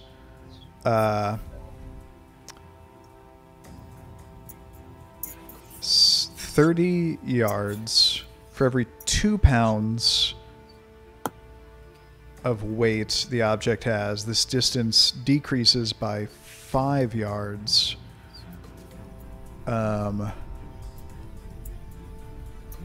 So you're saying he can't actually throw it away, but maybe just toss in the air? yeah, that implies that's why in the 20th anniversary rules, that implies that like throwing heavy things, you can't really throw things like a distance, unless if Anything that's like 60 pounds or more, you can't throw it at all. That's no fun. That can't be. That's just not exactly. That's not right. Like I literally copied the description of my level of strength out of the book, and it says I can throw a motorcycle. So if I can throw a motorcycle, yeah, this should be it easy. doesn't. Does it say anything about distance? Like, how far can you throw a motorcycle? Yeah. I don't know. Yeah, I feel like for like house rules, I kind of want to rewrite the way they have the throwing rules in the game. Yeah, Like that make them doesn't a lot sound- more forgiving, because the way that they have the throwing rules, it's like you can throw a beer bottle across a room, but Why if would you're they allow somebody to be able to throw a motorcycle, but then have those rules in place where something that's 60 pounds, you can't throw it? I don't know. They nerfed it. We can redo it to make it a little more exciting. Okay. Dexterity plus athletics. Let's say your difficulty is 7. Let's give it a roll. Hang on. I just found the throwing section. Did you already read this, Graham? On page 262. Oh, I'm in a different version of the guide without page numbers. But okay, dexterity plus athletics. You said. Yep. And I don't get to add my potence to this. I thought you said dexterity and... Oh, okay. I thought that's what it was at first. Let's say your potence is the reason why you can do this with any kind of accuracy and ease. Otherwise, this Fair. wouldn't be a practical move to make at all. It's not practical, but we're not living a casual life. Oh! Shit. Think it still worked. 2 successes, though. Two successes. one 3, thing. I think this counts as my specialty, my strength specialty. Therefore, that crit would count for 2 successes. Oh, yeah. What Okay. is your strength specialty? I think it's grappling. Hucking dogs across rooms is it might be difficult to It's I mean, does that make a difference? 2 or 3 successes? is this just my roll to hit, or is this this is like, what? this is your roll. This is your roll to hit. I'm gonna say that's So 2 successes. It doesn't really matter. I'm gonna say that's 2 successes. You'll get 1 extra die for damage. So both of these singed and blind dogs hit this dog pretty hard. The whole collection skid. It's a dog pile. Yes. God damn it. The whole collection skid. And in fact, Someone had to splatter say it. in just a sickening splatter of gore. And when the dust settles, none of those dogs are moving. It appears that you have defeated all of the dogs. We did it! You don't hear any of them moving. The only sound that you hear is the absolute sickening sound of the Splinter Servant still coring out the one dead dog down here, which it will continue to do for the next, I think, 26 combat turns until it's been stabbed into a fine paste. Panels open up in the ceiling and robotic claws start removing dead dogs from the arena. Little, let's say Roombas start sweeping up marbles. They leave you with some objects like the pillowcase and the lighter. Can I try and pick up one of the Roombas? You can attempt to. A little robotic hand slaps yours. They all scurry away. You still have the handcuffs. Mm-hmm. There are no remaining pieces of the bass guitar. I have the spray can and the lighter.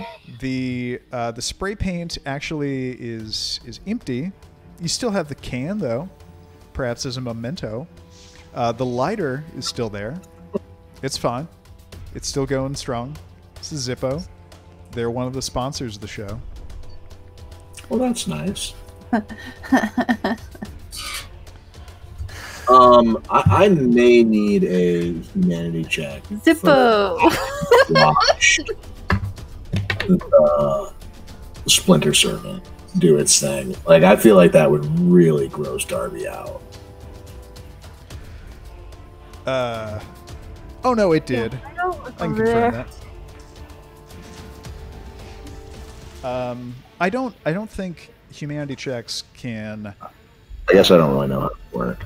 Humanity checks don't take place because you've witnessed someone else doing something gross. Oh, I see. Well, I would find that deeply upsetting, and I would probably say something about that. Like, oh God, make it stop, man. Oh shit, it's dead. Yeah, just don't look at it. Oh, I don't know. I know computers. I don't know that. You see this robotic sort of like a scoopy like shovel arm come down and scoop a dead dog into like an opening in a wall, and the Splinter Servant just keeps stabbing at the dog, and you hear the echoing sound, just sort of like a hollow, like splooshy sound of the dog just like continuing to be stabbed. Whoa. Just in some echoey chamber, presumably full of other dead dogs. Hey, you can keep those things away from me, man. I don't need to see that again. You got to supercharge that. That thing was dead from the moment it hit the ground. My God. Well, this was the first of 3 rounds that I thought we were maybe going to power through a little quicker. Combat takes a long time. It just does. Yeah, the battle really took a lot of time. It's been a while since I've roleplayed, so I kind of forgot that combat, like every second of combat takes about 20 minutes. I just forgot that that's a universal truth of role-playing. Yep. I don't know how I forgot that. The good news is we can use the other 2 rounds that you prepared as like, hey, in this alternate time bubble universe, we're still here. What's that? One of us is unable to make it, and Koshi's able to make it.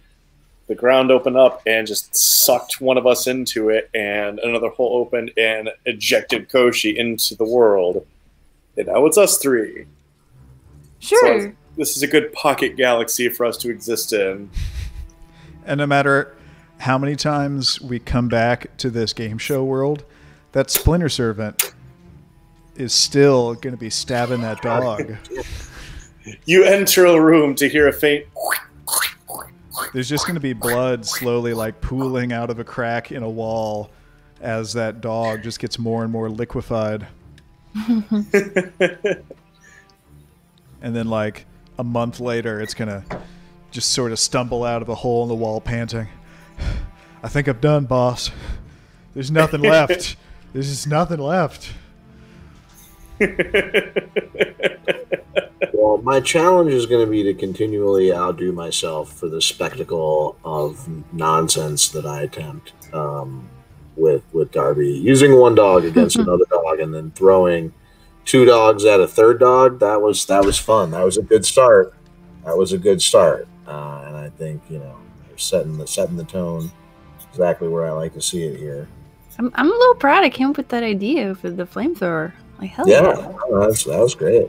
A flaming human dogapede. Yes. Human dogapede. Seen a few videos of people actually using hairspray and lighters to do that. Yeah, why not? Well, cool. It is midnight. I needed to go to bed. Well, good job. Central time for the win. Good job, everybody. I think it's good for us to go through a few of these and maybe get more practice streamlining combat. I think I could do a better job streamlining us in combat. I could use more practice. I can work on that between games. But yeah, I think this is fun. We did a good job. Mm-hmm. Yeah. Maybe we watch other streams and see how other people play this game. Oh, yeah. Are there good streams? There are lots of good streams. Of Vampire? I assume. I know there are D&D streams. I know that, but I don't know of any specifically of Vampire the Masquerade. I'm sure there are plenty. Don't know of any specifically to recommend. There's one thing that I wanted to throw out because I saw something the other day about some popular role-playing game live stream where some game master thought it would be like cheeky and fun to have like an implied sort of like ironic sexual assault thing in a scene that like he didn't see it that way. He was like, no, it wasn't, like, well, from my perspective it wasn't, and it was like the internet was like, that shit's not cool, and the rest of his cast quit. yeah, and let's not do there's like a conversation about it. Like, he didn't realize all of his cast was like, the situation he put us in was like not cool. And it got me thinking that it would be cool to have a thing set up with us where I'm not planning on like doing anything in the game that would put you guys in any situation where like, oh, we're going to talk about like triggering stuff. Like, let's do like edgelord shit. Like, let's have like white supremacist NPCs or like the cliched stuff that like people do in like horror LARPs or whatever. What are you saying? That get them in trouble. But I've heard about some people doing things like introducing like safe words or something, where if there's some scene that for some reason it like the content of the scene or the way that it's being run makes you feel uncomfortable, there's a way to bring it up unambiguously that tells the game master like, hey, whatever we're doing, like pump the brakes on this. I'm not comfortable with how we're doing this. And I thought it would be cool to like start what we're doing with the with that as being an element of this, like some sort of. It might be corny to call it safe words, but the idea of like it's cool. It's cool to say like I'm not cool with like the level of violence in this, or like the way some gross part of the scene is being described, and like being upfront about like being uncomfortable about something is okay and invited. Okay. I think it's just enough that we have the idea. I mean, there aren't very many of us, and I think that we learned from today the tone of the game that we're going for, and that doesn't mean that we can't do, real character stuff and get into the motivations and the details, but also I think if we're all just committed to that level of openness and transparency, that I don't know if we need necessarily a special code word or anything. If we could just say the words that you said before, like, "Hey, I'm not cool with that," or whatever. Maybe we just send a message in the group chat on our phone or something. Like, hey. Yeah, like I've heard of some. The most recent edition of Vampire the Masquerade, like 5th edition.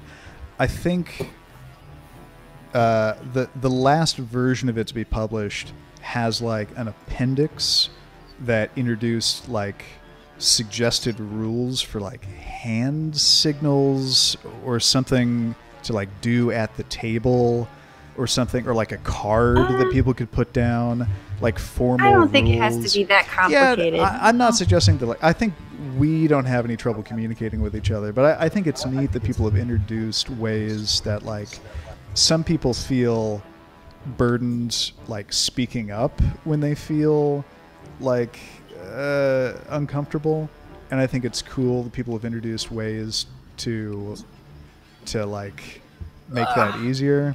I don't know. It's not necessary to introduce anything formal, but I don't know. I wanted to put it out there that stuff like that. No, that's really cool. I appreciate Absolutely. I appreciate the attitude behind the game. Considerate. Cat. Kitty. Dexter appreciates your consideration. Khajiit has wares if you have gold. Nah. Cool. Well, that was just one of the things on my to-do list to just mention, like, the safe word idea. Yeah. No, I appreciate it. Great. I mean, my safe word, if I had to pick one, it would be like SpongeBob SquarePants or something like that. But I mean, we do have the group chat that's separate from this, and it's our private place where we can just say, "Hey, this is getting a little much." Sure. Well, I trust everyone to communicate their feelings. No doubt. Yay. Thanks for watching an open environment. Had a good time. Looking forward to scheduling the next one. Hopefully we can get the whole squad together. Yep. Stay inside. Wash your hands.